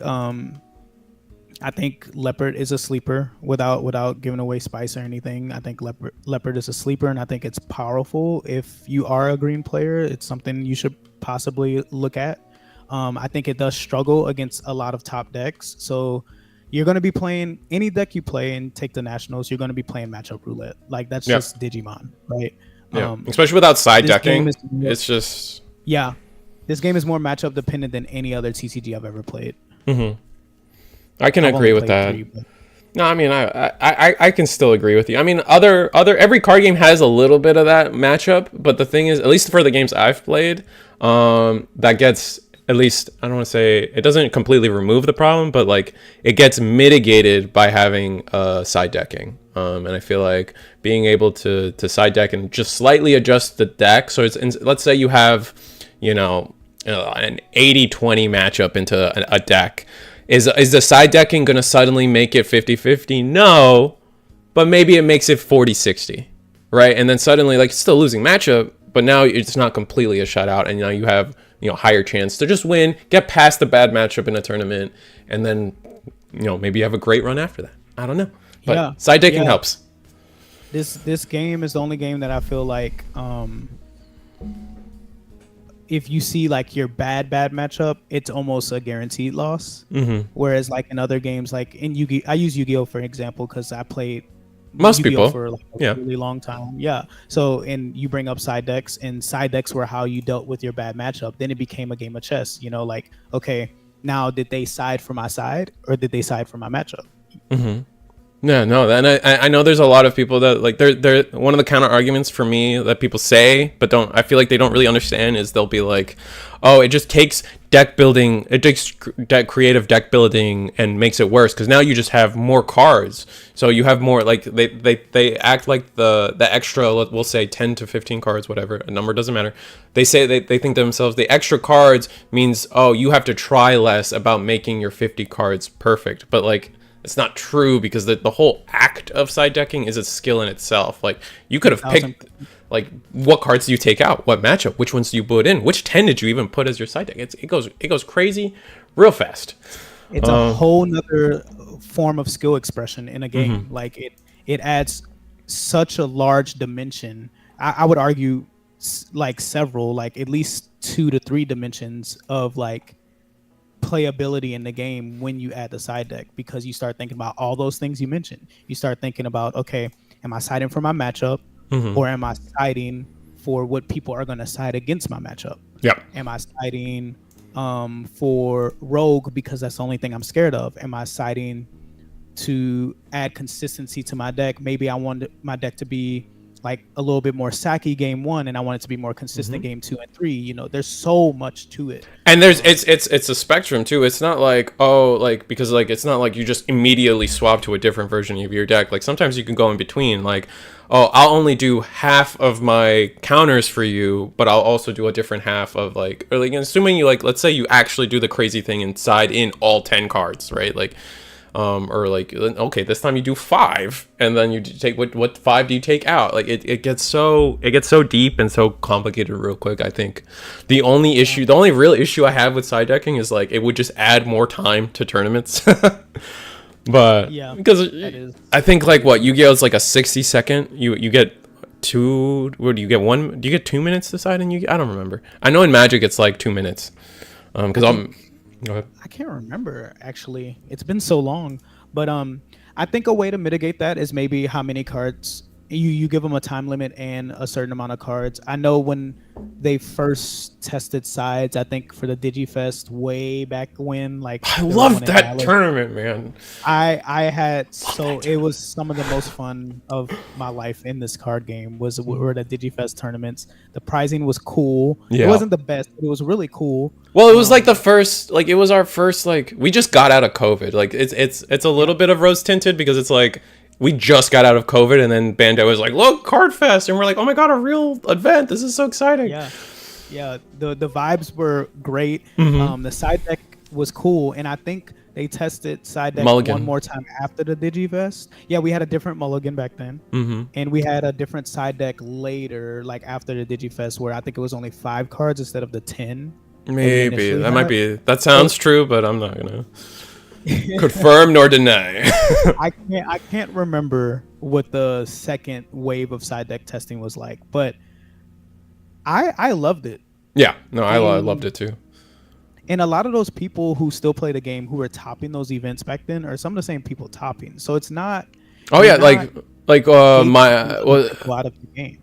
Yeah, like DigiFest Miami was won by, I think it was won by Jackson, who's like a big One Piece player now, right? So it's kind of funny when you go back and think about this kind of stuff. What was I gonna say? No, what was your? I played Blue Hybrid mostly because I love Lopamon. I played I didn't play the Blue Hybrid like stun like Kori Kakumon. Tommy's a nerd. I had like 1 copy of Tommy in my deck. I just played Magna Garurumon Aggression, and I did really well. In my side deck, I had things like cards you wouldn't like think about normally. I had the EX1 Metal Garurumon in my side deck because I said to myself, oh, there's there's a lot of purple out there with on deletion effects. There's a lot of ancient green, and then ancient red or red green hybrid. All of their boss monsters has on deletion, so I'm like, all right, I'm gonna run ancient Garuru or ancient Metal Garurumon EX1, who said when attacking, if you have 8 or more cards, blah blah blah blah, bottom deck a Digimon with on deletion. And they would like, people were like, what? And I'm like, yeah, that was my side deck. I put it in there just because you were here, buddy. And it was so sick every time I did that. And then like I sided things like Supreme Cannons, and like, oh, it was so good, man. I want side decks back. I want them back really bad. So I played Lilith Loop back then. Oh, okay. And my side deck was a small smoke screen into purple based Cherubi. Oh, okay. So I would take the loop engine out, being like the Cerberus. I would take all 8 Cerberus out, and I think I sided out the Liliths, which I only played 2 Liliths. Okay. And yeah, that would have been my 10. And then I sided in like Cherubis, like a couple of Tamers, and like more rookies, like more Floodgate rookies that were good against like the stun Blue Hybrid. Right. So that was my my sauce. That was pretty. That sounds pretty cool. I had so much fun. I had a blast. All right. So that being said, we got round 3 coming up pretty soon. Time and round's been called, so I'm gonna let us take a little break real quick. See you guys for round 3. I'll do the social bit real quick. This is ATX Eagleatx Gaming, Mondays 7:30, Thursdays 8 p.m. Sign up, man. we got nationals coming. People need practice. Let's make these tournaments as big as possible. If we hit 40 players on any given day, Eagle raffles off a proto form to people. So anyone who signs up. And the pricing is great. Look for yourselves. Links in the description. You want to look at how the pricing is set up. Probably one of the best pricing structures in any of these tournaments, honestly, going on around. So high regards. This is I'm Reese the Squirrel. This is Antics. Socials on the screen. We're going on break.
And we're back. And we got looks like we got 3 Great Angels versus Machinedramon. We're at table 3 here.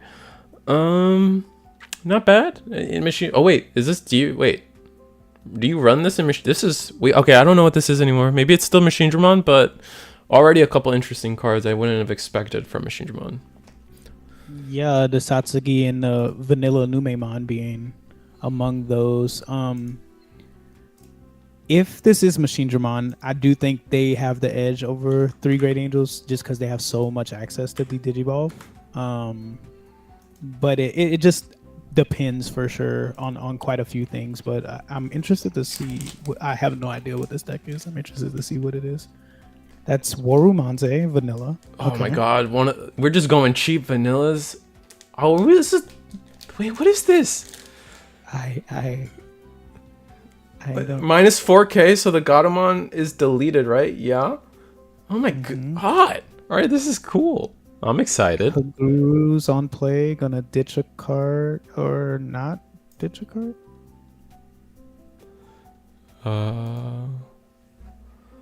It's spawn a token and get a like a little blocker guy. Pretty sure is how that works out. Okay. Going to attach into Manzemon swing. Was that jam? It's jamming reboot. Satsuki does, I think. I believe so. I still don't know what this deck is. I have no idea. It's sick. That's what it is. Oh man. Oh, what's up, DigiPanda? Let's go. Resume antics. Stay hydrated, you two. I'm eating currently watermelon Sour Patch. So I'm drinking apple juice right now in a whiskey glass. Oh, see, I'm a fan of the apple juices with the little characters on top. Like you got like the little like the ones with like just like Knuckles on top, and you just drink out of Knuckles' head. Those are dope. All right, we got the potato in back for 3 Great Angels.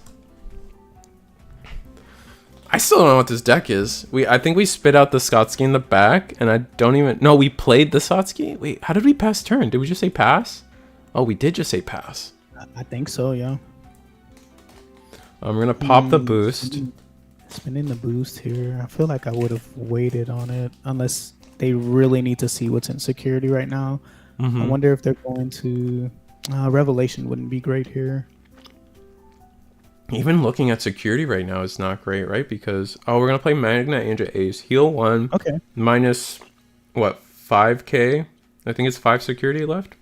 I believe so. Yeah. Okay. 5. So if they have the Dominion hand, then they may just go into the Domini. Oh, okay. They're just gonna go double. All right. Oh, that's not bad. Heal up to 6. Yeah, it's not bad. Assuming it's still a lot of memory though. Satsuki's gonna put us to 4, and then if we have the same turbo play, we potentially still do some gross work here because Magna Angel is 8k. We can like double Manzemon again potentially. Yeah. Yeah, absolutely. What I don't like about the play in particular is getting so many of your 5s out of your hand. Because if you have the Magna Angel that tucks the angel into security, so the Domini can play one out, you're missing out on a possible free play that you can use later. But we don't know. This player may have like a bajillion level 5s in their hands. So. That could just be their whole hand. All right, we're gonna digivolve the Ukon in the back. We're gonna basically give up on any kind of building a line in the back here.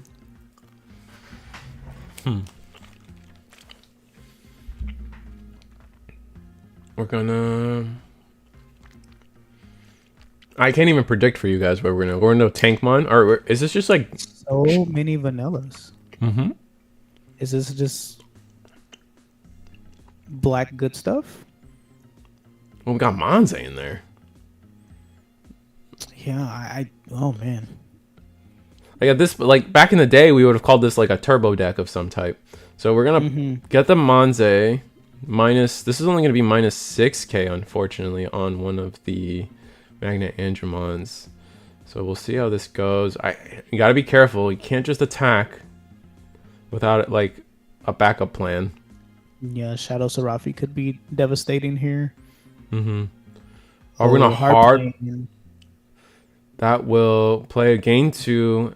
Oh, okay. So this will gain us 2 minus on one of them. So overflow. The memory is mismatched a little bit. I wonder why. 7, gain 2, 5. Okay, I think.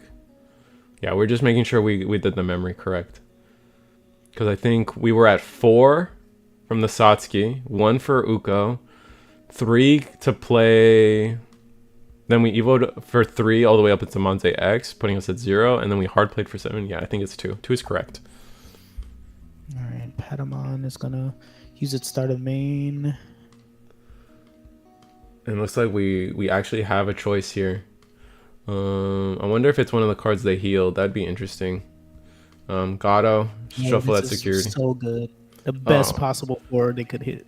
Oh my god. This is why I think the potato needs to get banned, man. This is so gross. This is already, just for promoting, we got 4 memory of value. Disgusting. Printing memory, drawing a free card, continuing their engine by putting something. I didn't see what they put. It looks like it was a Gatomon. The same Gato, but not alt art. Okay. A man of culture, making sure the alt art is on the board and non-alt art. Oh, you don't do the drip switch? I drip switch all the time. Like if I have like a base art on board and then my searcher reveals the alt art, 100% we're drip switching there. Oh yeah, absolutely. Every time. I tell them like, hey, do you mind? I'm just switching. It's the same card. Yeah. Keep it moving. I don't even ask. You should just know and understand. Understand what it is. Yeah. All Looks right, like so the Dominion is gonna come out. Okay. Mm-hmm.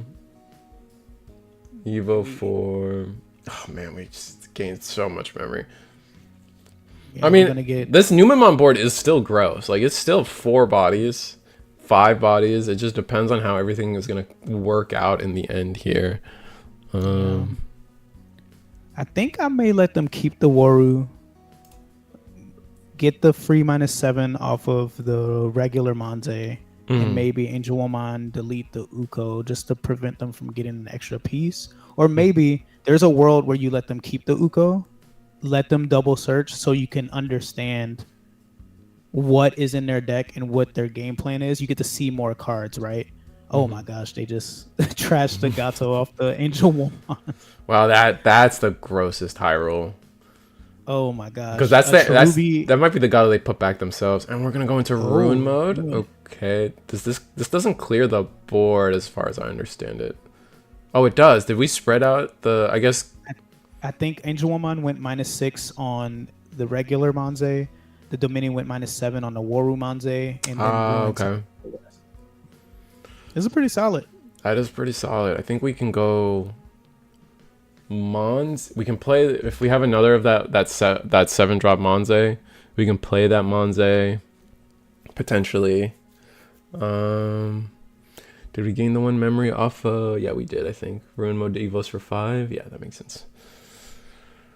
I really do think a lot of players are sleeping on 3 Great Angels. It's just now making kind of a resurgence, and I think the deck is like incredible. It's so powerful. If I had in max rarity, it would be one of my Nats considerations, but because I don't have a max rarity, I can't consider it. No, I agree. No, 100%. So I understand. It is pretty good. I think the thing that keeps it out of contention is just like its bad matchups get really bad real quick. That's fair, yeah. All right, so we're gonna hard play the Monze. Do we have the 3rd Monze-X? That'd be crazy. That would be something here. Of note, we haven't seen a proto form yet, which is interesting. I wonder if they play it. Yep, there's the 3rd Monze-X. Valkyrie. Okay, -5 the board. It's safe to say they probably play Edamon as well. Is this just a Nume deck? This might be like a Nume variant, I guess, but like we're trying to like be cheap with all our evos and just give ourselves a bunch of options with the vanillas. It must just be Nume. Like stack Nume, I guess. Like the Hagurus kind of threw us off, I guess, but it does give you that extra body to go wide when you think about it, which they love going wide. Yeah, so but this is the downside of this play. We don't have blocker, so This should be. Oh, the ruin mode is dead. Oh, the Valk is gonna delete the Angel Woman. Okay, the ruin mode's gonna delete itself. No, it doesn't delete itself. It dies to the security check. Oh, because is the -5 for the turn? Oh wait, no, -5 isn't for the turn. Oh man, it's only for one. It's not that good. Never mind. Okay, I thought it was a ruin mode. Never mind. Overflow another 3, but overflow to 4 on the other side for a net 1. Okay, and now both players are essentially at the exact same.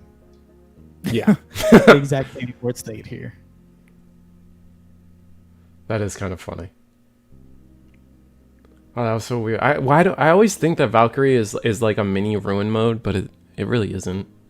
Yeah, not quite. I think Cherubi Ace is a little closer to mini ruin. It's not doing the blanket, but it's like it persists on one Digimon, so it's not bad. Yeah. Yeah, it's interesting to see this black base Nume working. I do one of my local buddies who they've won a regional with Nume. Ryan, okay. neighbor. Yeah, they've won a regional with Nume. They've gotten second place at Ultimate Cup with Nume. That was before it got hit. But then at the Dallas regional, they were the one who got top 8 with Nume as well. Oh. They've been practicing it still. He's been practicing it recently, and like we have a pretty competitive locals, and he was doing really well with Nume at locals as well, and he thinks like the deck actually has legs right now. Wait, and if he thinks that, I believe it. The ruin mode, this Uko shouldn't be able to promote, right? Oh yeah, the ruin is active from the should I intervene? I will try to intervene. Hey guys, ruin is still active, right? No, that was... It got deleted last turn, right? That's last turn. I skipped that turn. Oh, okay, sorry. Maybe I missed something there. I think they... I guess the turns got skipped because of everything, how everything went down? Huh. I thought that was last turn, but... The ruin mode player told me that we're good. I see. Yeah. I see. Yeah, that would make sense because the Magna Angemon's on board now, so... we were just yapping. Yeah, I think we just missed some of the plays by yapping, so we're silly. Yeah. Okay, well, that does have a setup though. We got Uko on the front. If I was honestly, I just attack. I'm a big believer. I agree. And just like, going to face, taking the security away from the 3 Great Angels players. You're essentially taking away their secondary hand, right? And it's not like I don't. What? What's the rookie in the back on the Numemon players? Oh, that's one of the newer. It was one of the newer Hagurumons. It's I think it's the BT15 Haguru. It's got the weird like art to it. I forget what's one of the newer ones. I'll look it up. Okay. But no, yeah. See, I would have just attacked with the Uko. Like you're saying, very unlikely that your opponent aces your Ukomon, right? Right. I don't see that happening. So you can just chip the security and get that value now while you can, because like now the Uko is just gonna get deleted. Like saving it doesn't really do anything for us. 100%. I think 3 Great Angels can very realistically lose to a player that's able to out aggro them and just like keep their foot on the gas, so to speak. So swinging the Uko I think is great. If maybe the Nume player just values the search off of the Uko that much, they really want to see it, but the odds that the Uko stay on board, if the 3 Great Angel player wants to remove the Uko, let's be real, it's gonna be gone, right? Yeah, exactly. So actually I found the Haguru. It is from BT17. It is on play, reveal the top 3 cards of your deck, add 1 card with machine or cyborg trait, and 1 black tamer among them to the hand, return the rest to the bottom of the deck, has inheritable reboot. And I'll get that on the screen for everybody so you guys don't have to just trust me, you can see it for yourself. There you guys go. Very nice. The mini We'll proc here. And if they have 4 security, they're going to have to trash for the Angel Woman if they want to get the double DP minus. Which here, I think I'd do it. Oh I think I yeah. would be perfect. Just clear the board. Yeah, that's exactly what we're gonna do. And see, now we could have. Now our opponent. I mean, I guess our opponent, like, putting our opponent down to 3 there. Does that change anything? It doesn't, right? They would just be. They would just still have 1 less security here. Yeah, probably. I guess in the new players situation, the difference is forcing your opponent to have it and do it, and if they don't, then you get rewarded, and if they do, it's the same difference as if you would have swung. So yeah, I guess that makes sense. All right, now we're thinking about what can we do with 4 memory with our turbo Monze deck. I think that's a good name for it. Where do we go? We're just debating on promoting, but I feel like we have to promote or we just lose next turn. Yeah. All right, Edamon forced the Dominion to attack. That's kind of good. That's really good, especially if a Shadow Seraphie Ace is in their hand right now. This is like incredible. Just do not target the Angemon. Do not target the Angemon. That would not be good here. Not for anybody, no. All right, yeah, we're targeting the Domini. And I think this was... Do I see a Congo in the Numemon player's hand? I think so. Oh, wow. I love that card. That card, when Alphamon was at full power and I really wanted my store championship... Oh, wait, it's Parabolic Junk! Oh, it's the memory card that everyone doesn't talk about when we talk about memory cards. This one's gonna allow him on deletion to gain 2 memory, or does the opponent lose 2 memory? Because I think that part's a little important. I think it's gain 2 Maybe memory. not important right now. Okay. Junk. Parabolic Junk. One of your Digimon gains on deletion gain 2 memory until the end of your opponent's next turn. BT6, everybody. Oh, the Domini goes through, telling me the ace isn't here. So the Angemon is probably the Angemon swing is probably the best play here. Is Edamon a virus? I believe Edamon's a virus. He might not be. No, he is a virus. Oh, game over. Oh, so yeah, that would clear, and it wouldn't delete too, right? Because it sends it to the security, I believe. Right, exactly. Oh, that's not great. That's not good for anybody. Yeah, place one of your opponent's virus trait at the bottom of their security. Yep. So Parabolic Junk does nothing for us here. Dang, not having the ace. This would have been such a great play. This is still game 1 for the record. Oh, but we're choosing to -16. We're choosing to -5 the Chumon. Again, interesting. Okay, is there a reason that Edamon is still on the board from... We procced it to -5 the Chumon instead. Oh, I see. Huh. Maybe we just didn't think Edamon was a virus, or maybe we probably have a game plan anyway. Oh, do we know Domini set up? Maybe I missed the... I guess we knew it was there, so... Oh, but this is going to take more memory, though. Yeah. So I don't know if I agree with this play. We're going to put a level 4 in there. Notably, no rookie in the back, so we still can kind of fight for board a little bit. Going to replay that Angemon. This is one of those loops that, like, really, really starts getting to you. The Angemon is so good alongside the Domini because you can have itself delete, go into security, play it back out, and it's like you didn't lose a security at all, so you go net 0 on the security loss off of Domini. Oh yeah, that's pretty solid actually. You kind of have two pseudo loops going on between the Angel Woman's recovery whenever you would protect with the Domini, right? And Yep. then like the Angelmon recovering itself, so you have the net zero, like you mentioned. Yeah.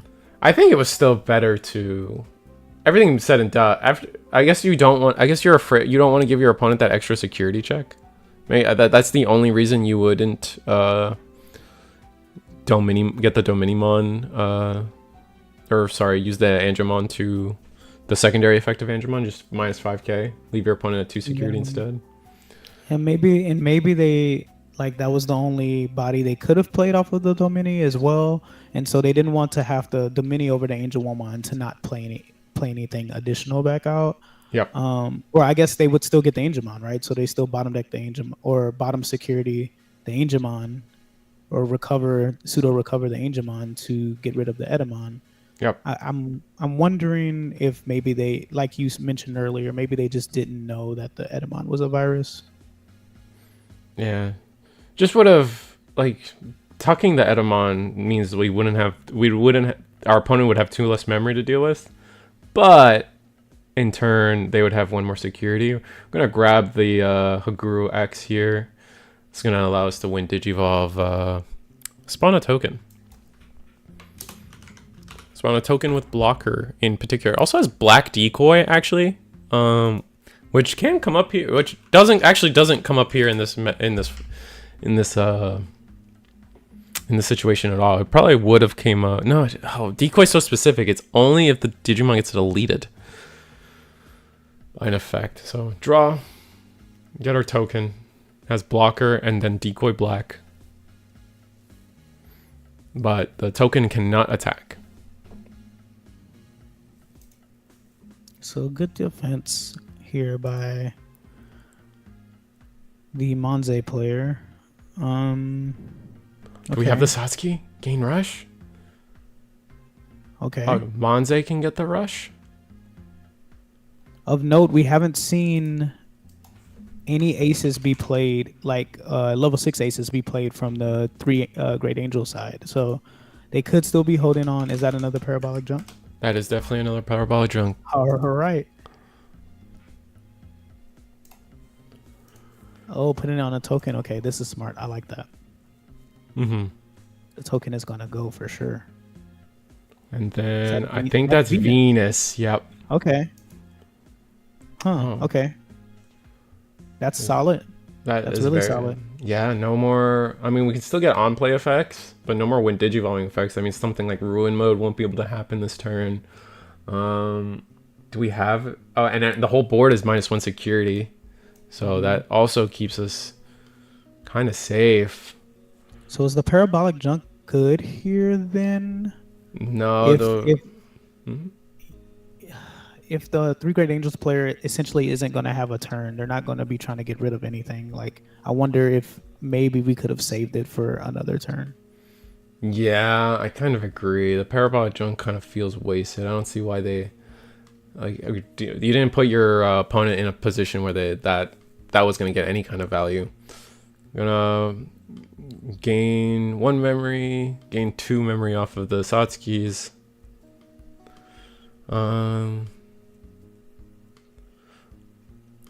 Where do we go from here? Now they do have to be careful on the Nume side. I'm sure, like, since this is just a locals, it's a little friendly, but I did see them reach the hatch before gaining the memory for the Uko. So if we're at a national, it's hatch first and then gain memory, right? Is it hatch first? It is hatch first. It's the other way. Yeah, the other way is the problematic way. And they did do it correctly. Okay. Yeah, they did do it correctly. So the thing is, the why the other way is so. I always tell people this because it's like you promote, your hand is already at the middle of your mat.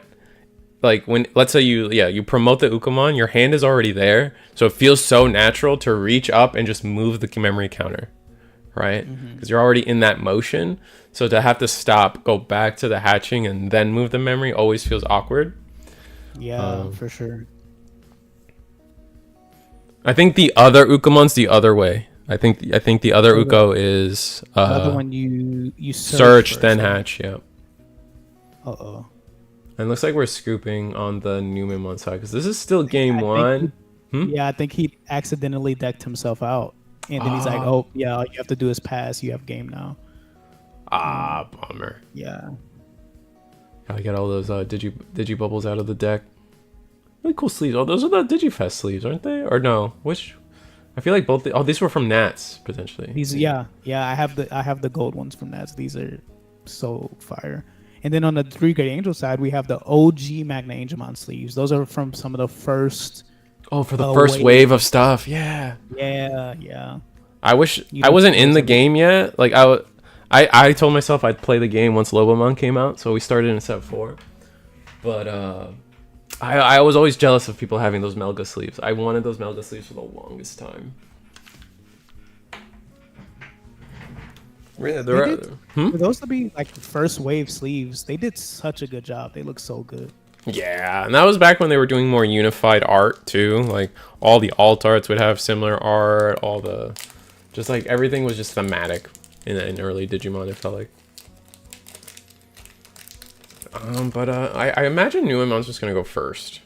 Just get the Uko aggression quickly and assuredly. Yeah, absolutely. Nume loves being aggressive. I don't know if that's changed any from the restrictionless hits, but for sure, I think against 3 Great Angels, that is the strategy. You want to be aggressive. Don't let them have enough security to do their protection effects and just have any kind of recursion, honestly.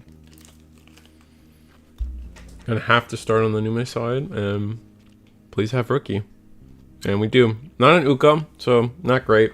Domini's probably happy to see that. How do we end the turn though? Oh, play another Haguru. So we're still gonna be aggressive. We're gonna have to discard a Haguru-X, which is unfortunate, but we still get the draw 2. Potato in the back. Oh no. Potato.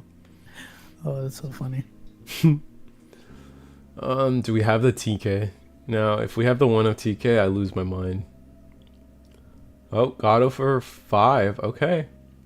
Trying to match this early aggression, especially now. This play actually is so heads up because Nuemon's biggest response here is, to me, clearly to just attack, put your opponent down to 3 security, so they have less chances for Patamon to be relevant. So we'll see if we can just turbo and get the. Are we gonna play the token? Is it? Let me double check if it's mandatory. Maybe you may play. You may play, so it is mandatory. Oh, there we go. There's the token. We just played it. There we go. Yeah, I think the Nume player might be hesitant to run into the Magna Angel Ace, but not going to hit it here. Oh, Guru survives. Check. Now we ace, right? Oh, we're gonna let it through. Cherubi does get deleted. Interesting. You know what? Digibubble was that? Is that the Sun? They run the Sunamons, right? When one of your other Digimon digivolves, so they could have digivolved that Haguru-X on the other Haguru and drawn an extra card. Gonna hard play. I'm gonna hard play the Valk Ace here. Did we? We have the. Oh my God, that high roll is crazy. Jeez Louise. Dang, that's such a vibe killer. Looks like, oh man, are we kind of? We must be kind of brick then on the Newman Monzemon side of things. Oh, but a security was lost. Oh no, my God, I didn't even think about that. Oh yeah, so Valkyrie will delete. Does it delete or minus? It just straight up deletes it. It deletes something less than 6K. Or 8K. Delete one of your opponent's 8K or lower Digimon. So Domini will play. How much security? This isn't enough DP, is it? Because they're only going to go to 3. I think there's 2. There's 2. Yeah, I think we have to resolve the on play first. So it's going to be 3 plus 7. That's only 10. So we don't have enough to minus entirely the Valk here.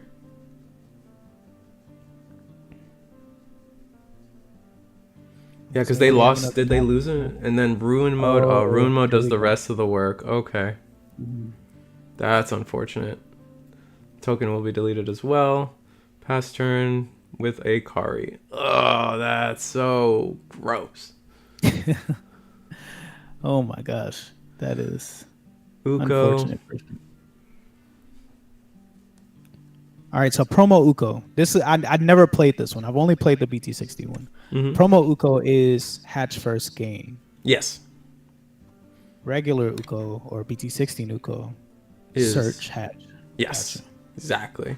And you're still right. Like you have to resolve both of them properly, or someone can rule shark you. Mm-hmm. I do consider that a real shark, though. I feel like you're just kind of mean if you call somebody on that. I'm not apologizing for that. I think that's one of those small cases where player intention matters the most. If I say like gain the memory, if I'm trying to gain the memory and then I attempt to hatch, my clear intent was to fully resolve the card. So Yeah, for sure.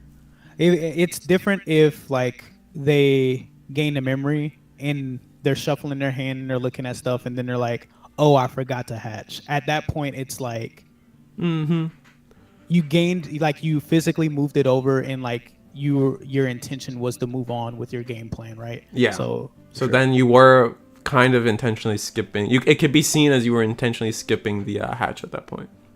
Mm-hmm. We're gonna Edamon force the attack on, and oh, we dropped the card now. It's okay. It was just a digibubble. All right, Machinedramon, Ace, Shadow Serafi, D Digivolve. Is it though? I guess if another Domini's in hand, then it's not great. But Yeah, I was gonna say another Domini would be pretty painful. overflow -5 on the other. Mm-hmm.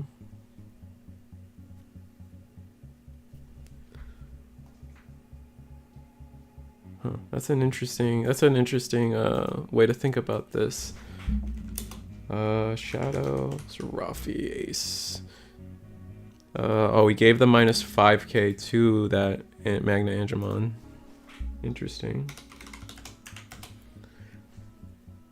Edamon's only -2k, right? I think it's -3. Interesting. Okay. It is another Domini. Okay, but this is gonna be No, for the we full saw- cost. I don't. Is there something in there? Oh, okay. There is something in there. It's only going to be -7 to the shadow, but not enough because that's only for the turn. That one won't persist. Yeah, it's not. Was it Digishon? It calls it premium DP minus. Premium DP minus. I actually like that. Yeah. I fell in love with it after he said it for sure.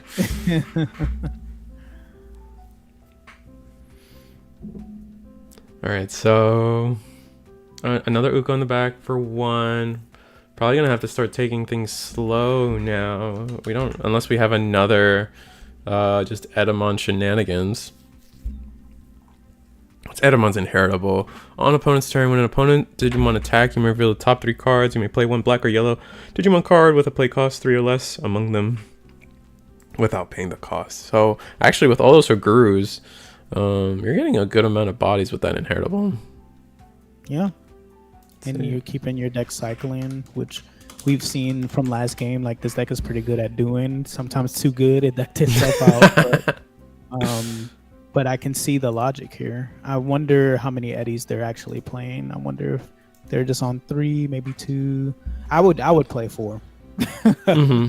I think you do. Like, yeah, I feel like the card is just too good in what you're trying to do with this particular deck.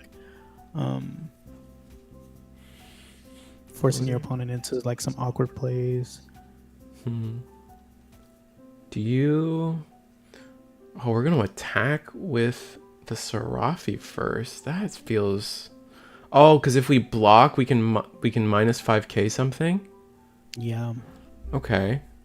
Now the Ace is an option on the other side. Ace maybe into Magna Angel or even an Angel Woman. and then block on. I wonder if the DP, what the DP difference would be. So So that's gonna be -6. yeah. On the Uko, okay. No Interesting. intention And of then we're blocking, not gonna block, yeah. Which makes me believe we should have attacked with Uko first, maybe? Yeah, I think so. Because what happens if we don't attack with Uko first? Oh, Nume. We're gonna hard play the Nume. We played its effect to give itself rush, and then now we get Satsuki on board. Interesting. So now the Edamon can be relevant when one of your opponent's Digimon attacks. So we'll see if Angels goes for it. Pillowmon in the back.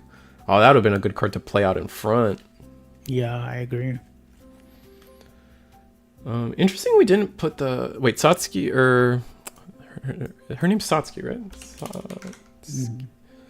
Alright, Satsuki gives reboot jamming, so blocker wasn't available to us. I was thinking like maybe we leave it under the under the Nume, but nah. 2K is too easy to get rid of.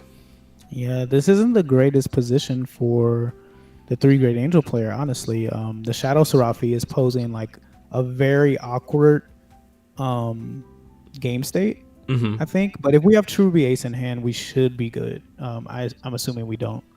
But decisions here. Yeah, no, it's rough. What do we do? I'm gonna on Nume's side oh, we're gonna training to 0. Okay, 1, 2. Only grab a Patamon. Not the greatest look. Hard play Patamon and then just play into our Cherubimon. Yeah, I think so. Putting our opponent to 4 is a lot, though, in a deck we already know is playing so cheaply. All right, Evo for 2. Okay. Oh, we played that Angemon. Okay. Yeah. I think technically this is Pedomon, not to up nose you. Oh, my the straps around its arms are like a different color. They're like yeah. How'd you know? And their wings are its wings are on fire or something. Maybe I don't know. Oh, okay. It's one of those. It's just one of those like was it template colored Digimon? It's like Psychmon, right? Like for some reason it's black Agumon, but all the other ones like Psychmon, Pedomon get different. Someone was explaining it to me on about it was like a limitation or something on Digimon World, one of the Digimon World games, that they couldn't name it the same thing, so they named it something different. But then when Black Agumon finally came out, it was fine. I don't know. Wow, that's actually hilarious. What? The nervous hand shuffle. I find it funny. One player is calm and taking their time, while the other reminds me of a Yu-Gi-Oh player. It could be an ex-Yu-Gi-Oh player. Yeah, the hand shuffling thing. I know it gets to a lot of people, but when someone's just in their home, just hand shuffling on their own, I'll be fine with it. I can understand if like they're being obnoxiously loud with hand shuffling, but if it's just on webcam, it's whatever. I'm a big hand shuffler. It's a habit I can't break. I've tried. it just happens. No, that's fair. That's the Yu-Gi-Oh player in me. Okay, I think they put a Gato in security for the Angemons on deletion. Yeah, it was at level 4. I just don't remember. I think you're right. It was a Gato. But now we have 3 attacks to 2 security plus the check for game. So if we do have 1 block with the Domini. But if it blocks, it gets minus 5k. Yeah. So then that just lets us attack into it, because it doesn't have barrier or anything like that. See, right. I think if I'm the... Oh, this is going to pass a turn to Kari on board. Forgot about that. Okay. I was going to say, I think I might have scooped if I was the Domini player just to save on time. I feel like these games are going kind of long. long. Yeah, we got 5 minutes left in the round, actually, yeah. Yeah. Well, you have you have access to training, so you can go into your ace, do something. Doing the math to see if we can heal. It's unfortunate that we couldn't.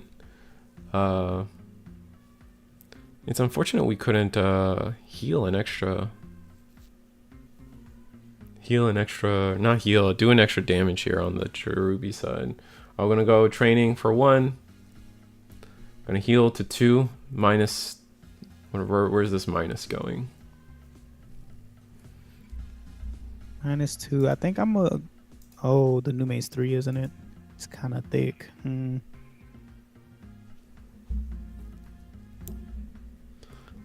Oh, Hunter, there you are. Yeah, oh my god, that was me talking about the Psychomon stuff. It was about how Digimon World wanted you to be able to tell the difference between player Digimon and enemy Digimon. Oh, that was what it was. Okay. So you just said Angemon's better. That's all I heard. Yeah.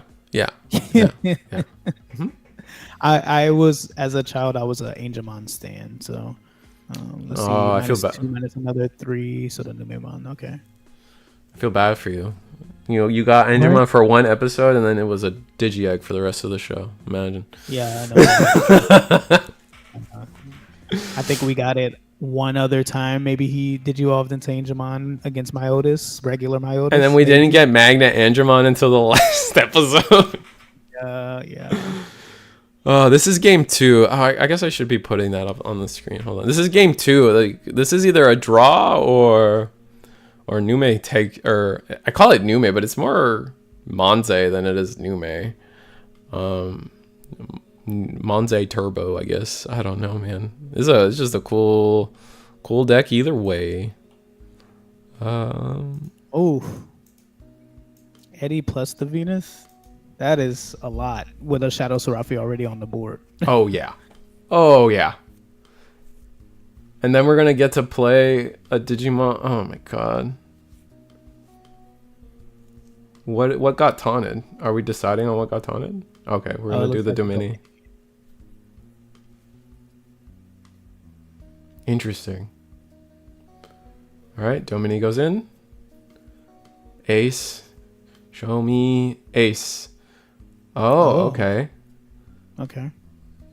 So this will be. We will suspend those two and say they can't Digivolve. I assume. Yeah. And then I would definitely just block here with the. Yeah, block and then minus with the Serafi, so it just becomes a struggle bus from there. Because none of the Digimon on board can Digivolve, so our best bet is to play another Magna Angemon. Yeah, it's not looking great here. Is security at 3 now? Yeah. We have a double swing with the Mega Gargo. Shadow Serafi. Shadow Serafi, okay. Yep, which will... Interesting that we didn't activate the Edamon. Can Edamon not... Am I missing something about Edamon? We didn't activate it. I guess he just decided not to. Yeah, the extra body would have been nice. Maybe we're just out of bodies. Yeah, no, there's no condition. It's just... I guess trashing the rest is scary, and we already knew this went long. Oh, no hits off of the Lux. Okay.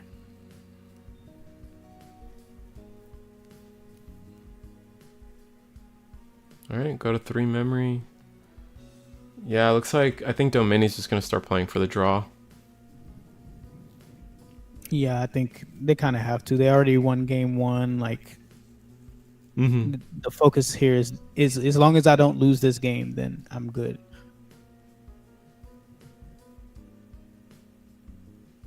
Gonna play Haguru, discard 1. Maybe hoping to see another Eddie, maybe some extra aces. Digivolve that or Guru. We're gonna be able to draw off of our Digibubbles, or 1 Digibubble. Get the token. I wonder if we got the draw. Free body here. The Huguru spawning the tokens blocker, right? Yeah, the Huguru is blocker summoning with Shadow Serafi on board. It's kind of good. Yeah. Yeah. But with 0 memory, I don't think we really can do much. How many cards in Domini's hand? Is it 4? No, it's a little more than that, feels like. Yeah, I think maybe 5. Like, it's close. It's one of those. I think we just realized we could draw off of one of our Digibubbles, so we just took it. Digivolve in the back. Eagleatx to pass. Okay. All right. So no ace threats on the Nume side here. Mm-hmm. So it was a Gato that went in earlier. Okay. Mm-hmm. What's interesting though, what's interesting to me is if this Monze deck was running the Waru Monze, isn't there a Waru Monze that de-digivolves? There is. Nume used to play it quite often. I think in BT 15, I believe. Oh yeah, it is the BT-15 Waru Monze. Had they been on that Waru Monze from the beginning, I feel like they would be having like a way easier time here. Yeah, I'm inclined to agree with you. The vanillas are an interesting choice. I would love to like have a deck profile with this person and understand like Mm-hmm. maybe why they didn't. Is that Well, Serafi Ace that just went in? I think so. Regular Serafi Ace, okay. So I think that tends to be the one of in the 3 Great Angels deck. Mm-hmm. Not everyone plays it, but if they're playing it, it's usually one. Yep.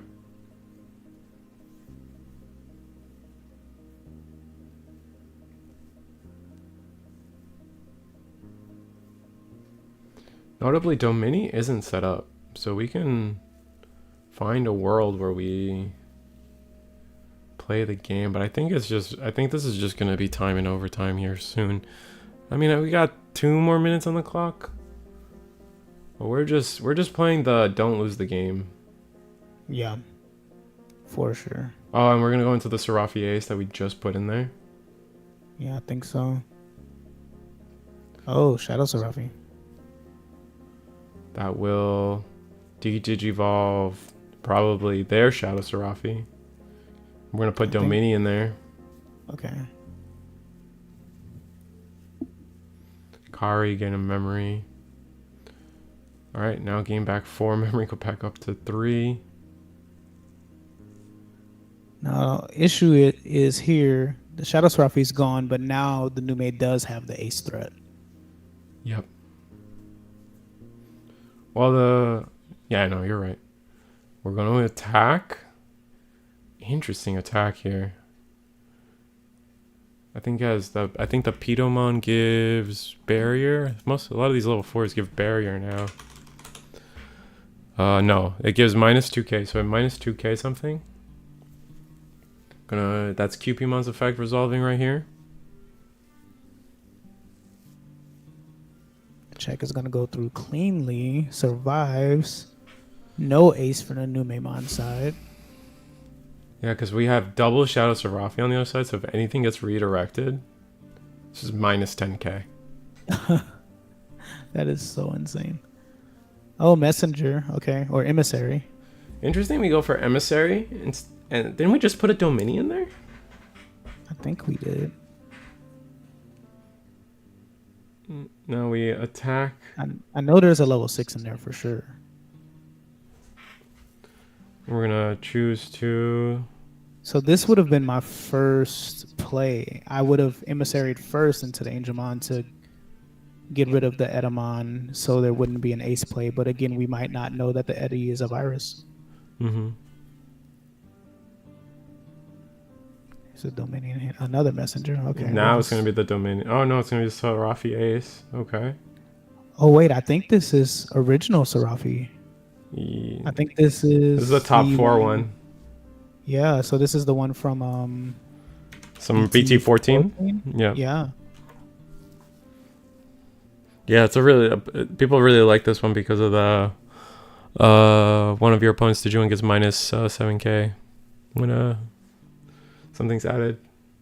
And it's is it an unconditional recovery too? Does it recover when digivolving? Just when digivolving recover. And I think the deck, like at least where the deck has been going, it doesn't have as much of that as you would expect a yellow deck to have. It's mostly like trading its security, like when it's removing one, it's putting one back. So having the Magna Angel Aces is good for that. Having the Serafi from BT14 as well. I think the Serafi Ace also gives them that, but maybe they just rather have their other ace targets over it. I can agree with that. That makes sense to me. And we're gonna attack Parabolic Junk, gain 5, go up to 6 memory, And no ace on that, which is interesting. Okay, so Mon gonna play something. Or does this one not play something? This is the minus, it gives minus security. Oh, that's the, I'm thinking of like putting Newman under gain of memory, all that stuff. Okay, minus 3k something. We minus 3k the Machinedramon. Go into Eagleatx. Eagleatx will, I think that's time in the round. Still interesting.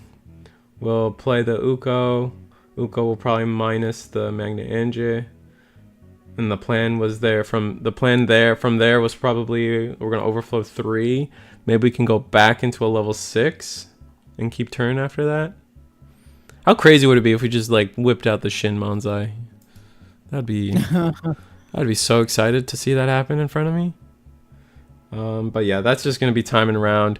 Game goes to Angels here because of they won game 1 and this was still game 2. So that was a long one. That was a long and grueling one. Going to the webcams real quick before I send you guys to a break. That was a long one, and I need. Oh man, that was cool. What am I gonna say? No, I got nothing to say. You got something to say? No, just as of note, another thing. I know we said being aggressive against Angels is really good, but that match is going to be a grind. They're typically a good 3 Great Angels player isn't going to swing until they know they can go with everything for game. So just remembering that if you have to play against that deck, just trying to make sure your opponent is playing at a reasonable pace and just keeping the game state moving smoothly is going to be important for sure. Yeah. So with that said, they're actually still playing. So I'm just gonna let it rock for a little bit. All right. Why not? Let's see how. It's interesting to see how this could have resolved. It looks like the Nume made a couple plays, ended turn with some stuff, but it's just at this point I think Domini's too far ahead. Like has finally established a real win condition, so they're gonna have a hard time. And now there's clearly no ace threat on the Numemon side, so it's just about sending cards sideways. And pass turn, draw a card, go to 2 memory. We're also out of Digibubbles on the Numemon side due to the Ukomon.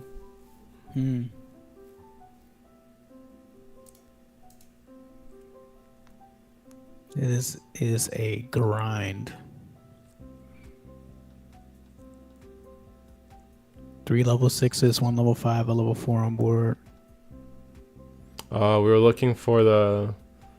Looks like we're just gonna give it up. Yeah, Domini has control at this point, and there's no winning. Anyway, remember Eagleatx Eagleatx Gaming Monday, Thursday. Show up, sign up. It's great. We love being here. I got Antics with me today. Very excited to have him. I've been so stoked getting to talk to all these people. And this isn't my first time talking to Antics. This is our 3rd time now because I met you at Cardfest and I met you at when a random ass regional I wanted to go to.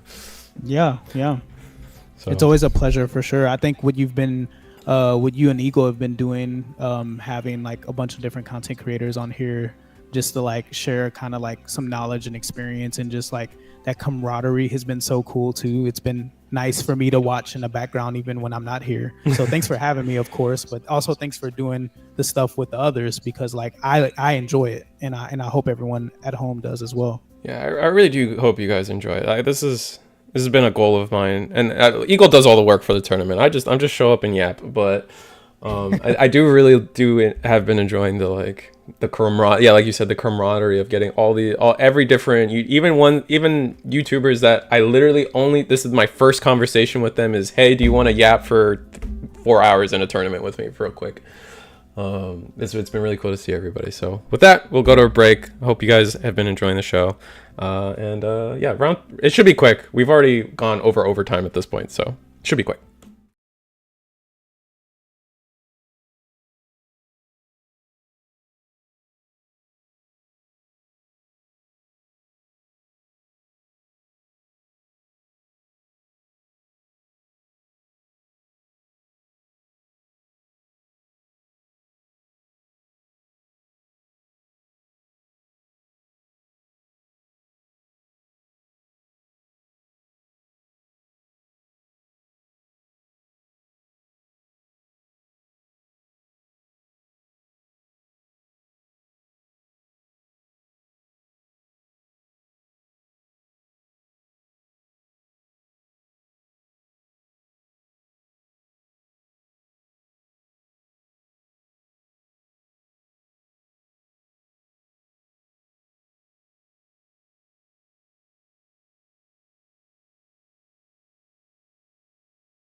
Turns out the tournament's over, everybody. Looking at the standings, we only have that was round 3, but because of all the draws, we have an undefeated player. I don't actually know what they were playing. They were in the finals with Tessero, so you want to see the VOD of that, check out Tessero's stream. It was Tessero playing, I think Tessero was on Fenri Lugamon, so it was a Fenri Lugamon versus something finals. So let me catch up on chat real quick, and we'll sign off. What game is this? I'm with Eddie. Angel sucks. Depends on what you mean by suck. The deck can be very frustrating to play with. I think it's the type of deck that checkmates you very early, or not very early, but it checkmates you multiple turns before the game is actually over. So you're just kind of like perpetually losing for 3 turns, and that feels gross. And I always bring that up because people like to complain about like, oh, I got OTK'd in a single turn. Like, which scenario is better to you? Just knowing you're gonna lose in 3 turns and playing it out anyway, or losing in a single turn? Like, it's, I don't know. It's a debatable thing that I feel like people don't talk about. Risu playing Mirage for Nats. Heard it from the street. Oh wait, I didn't say I was playing Mirage. Wait, the streets? Which street said this? Not my street. And then my double whammy with I got bubbled out, bro. Sag. Yeah, that is Sag. I'm sorry about that. But no, that's it, man. Here's our socials again. Mondays, Thursdays. We got another tournament this Thursday, I assume. I'll let you guys know if there's any special rules coming up for that tournament. I don't believe so. Let me double check that fact for you guys. But let's see what I get for that one. I mean, actually, like I've been considering like leaving it up to a poll. Let me know. I'm starting to run out of the content creators that I keep track in my head, and I don't think it's fair for any one person to keep track of every content creator in their own space. So I've been doing a good job, but if there's anyone that stands out to you, and you want me to try to invite to this, let me know. I'll try to get them on if I'm cordial enough. But this is Eagleatx. Eagleatx, you're really known for your deck profiles, but not just your deck profiles. The thing about I love your stuff is like your stuff is like fresh off the presses deck list. Like if someone tops if someone wins like a Texas event, you got them like 2 minutes after, and they get to like live it in their head, and it's the sickest thing every time. It's cool because you actually got to kind of witness it at the last regional. Like you see how I work. Like I'll watch like the final tables, and usually if it's like the finals, I'll ask both players. You know, like before that, like, hey guys, you know, don't want to bother y'all, but you know, by the time y'all are done, anyways, you see how like quick I'm trying to get it. So yeah, it's work, but it's fun work, and I'm hoping that I can. My real passion is like just vlogs in general. Like that's what I want to do. So you're a sneaker. You're a sneaker. What's the sneaker? No, I don't want to say freak, but that's mean. But like sneakerhead. There we go.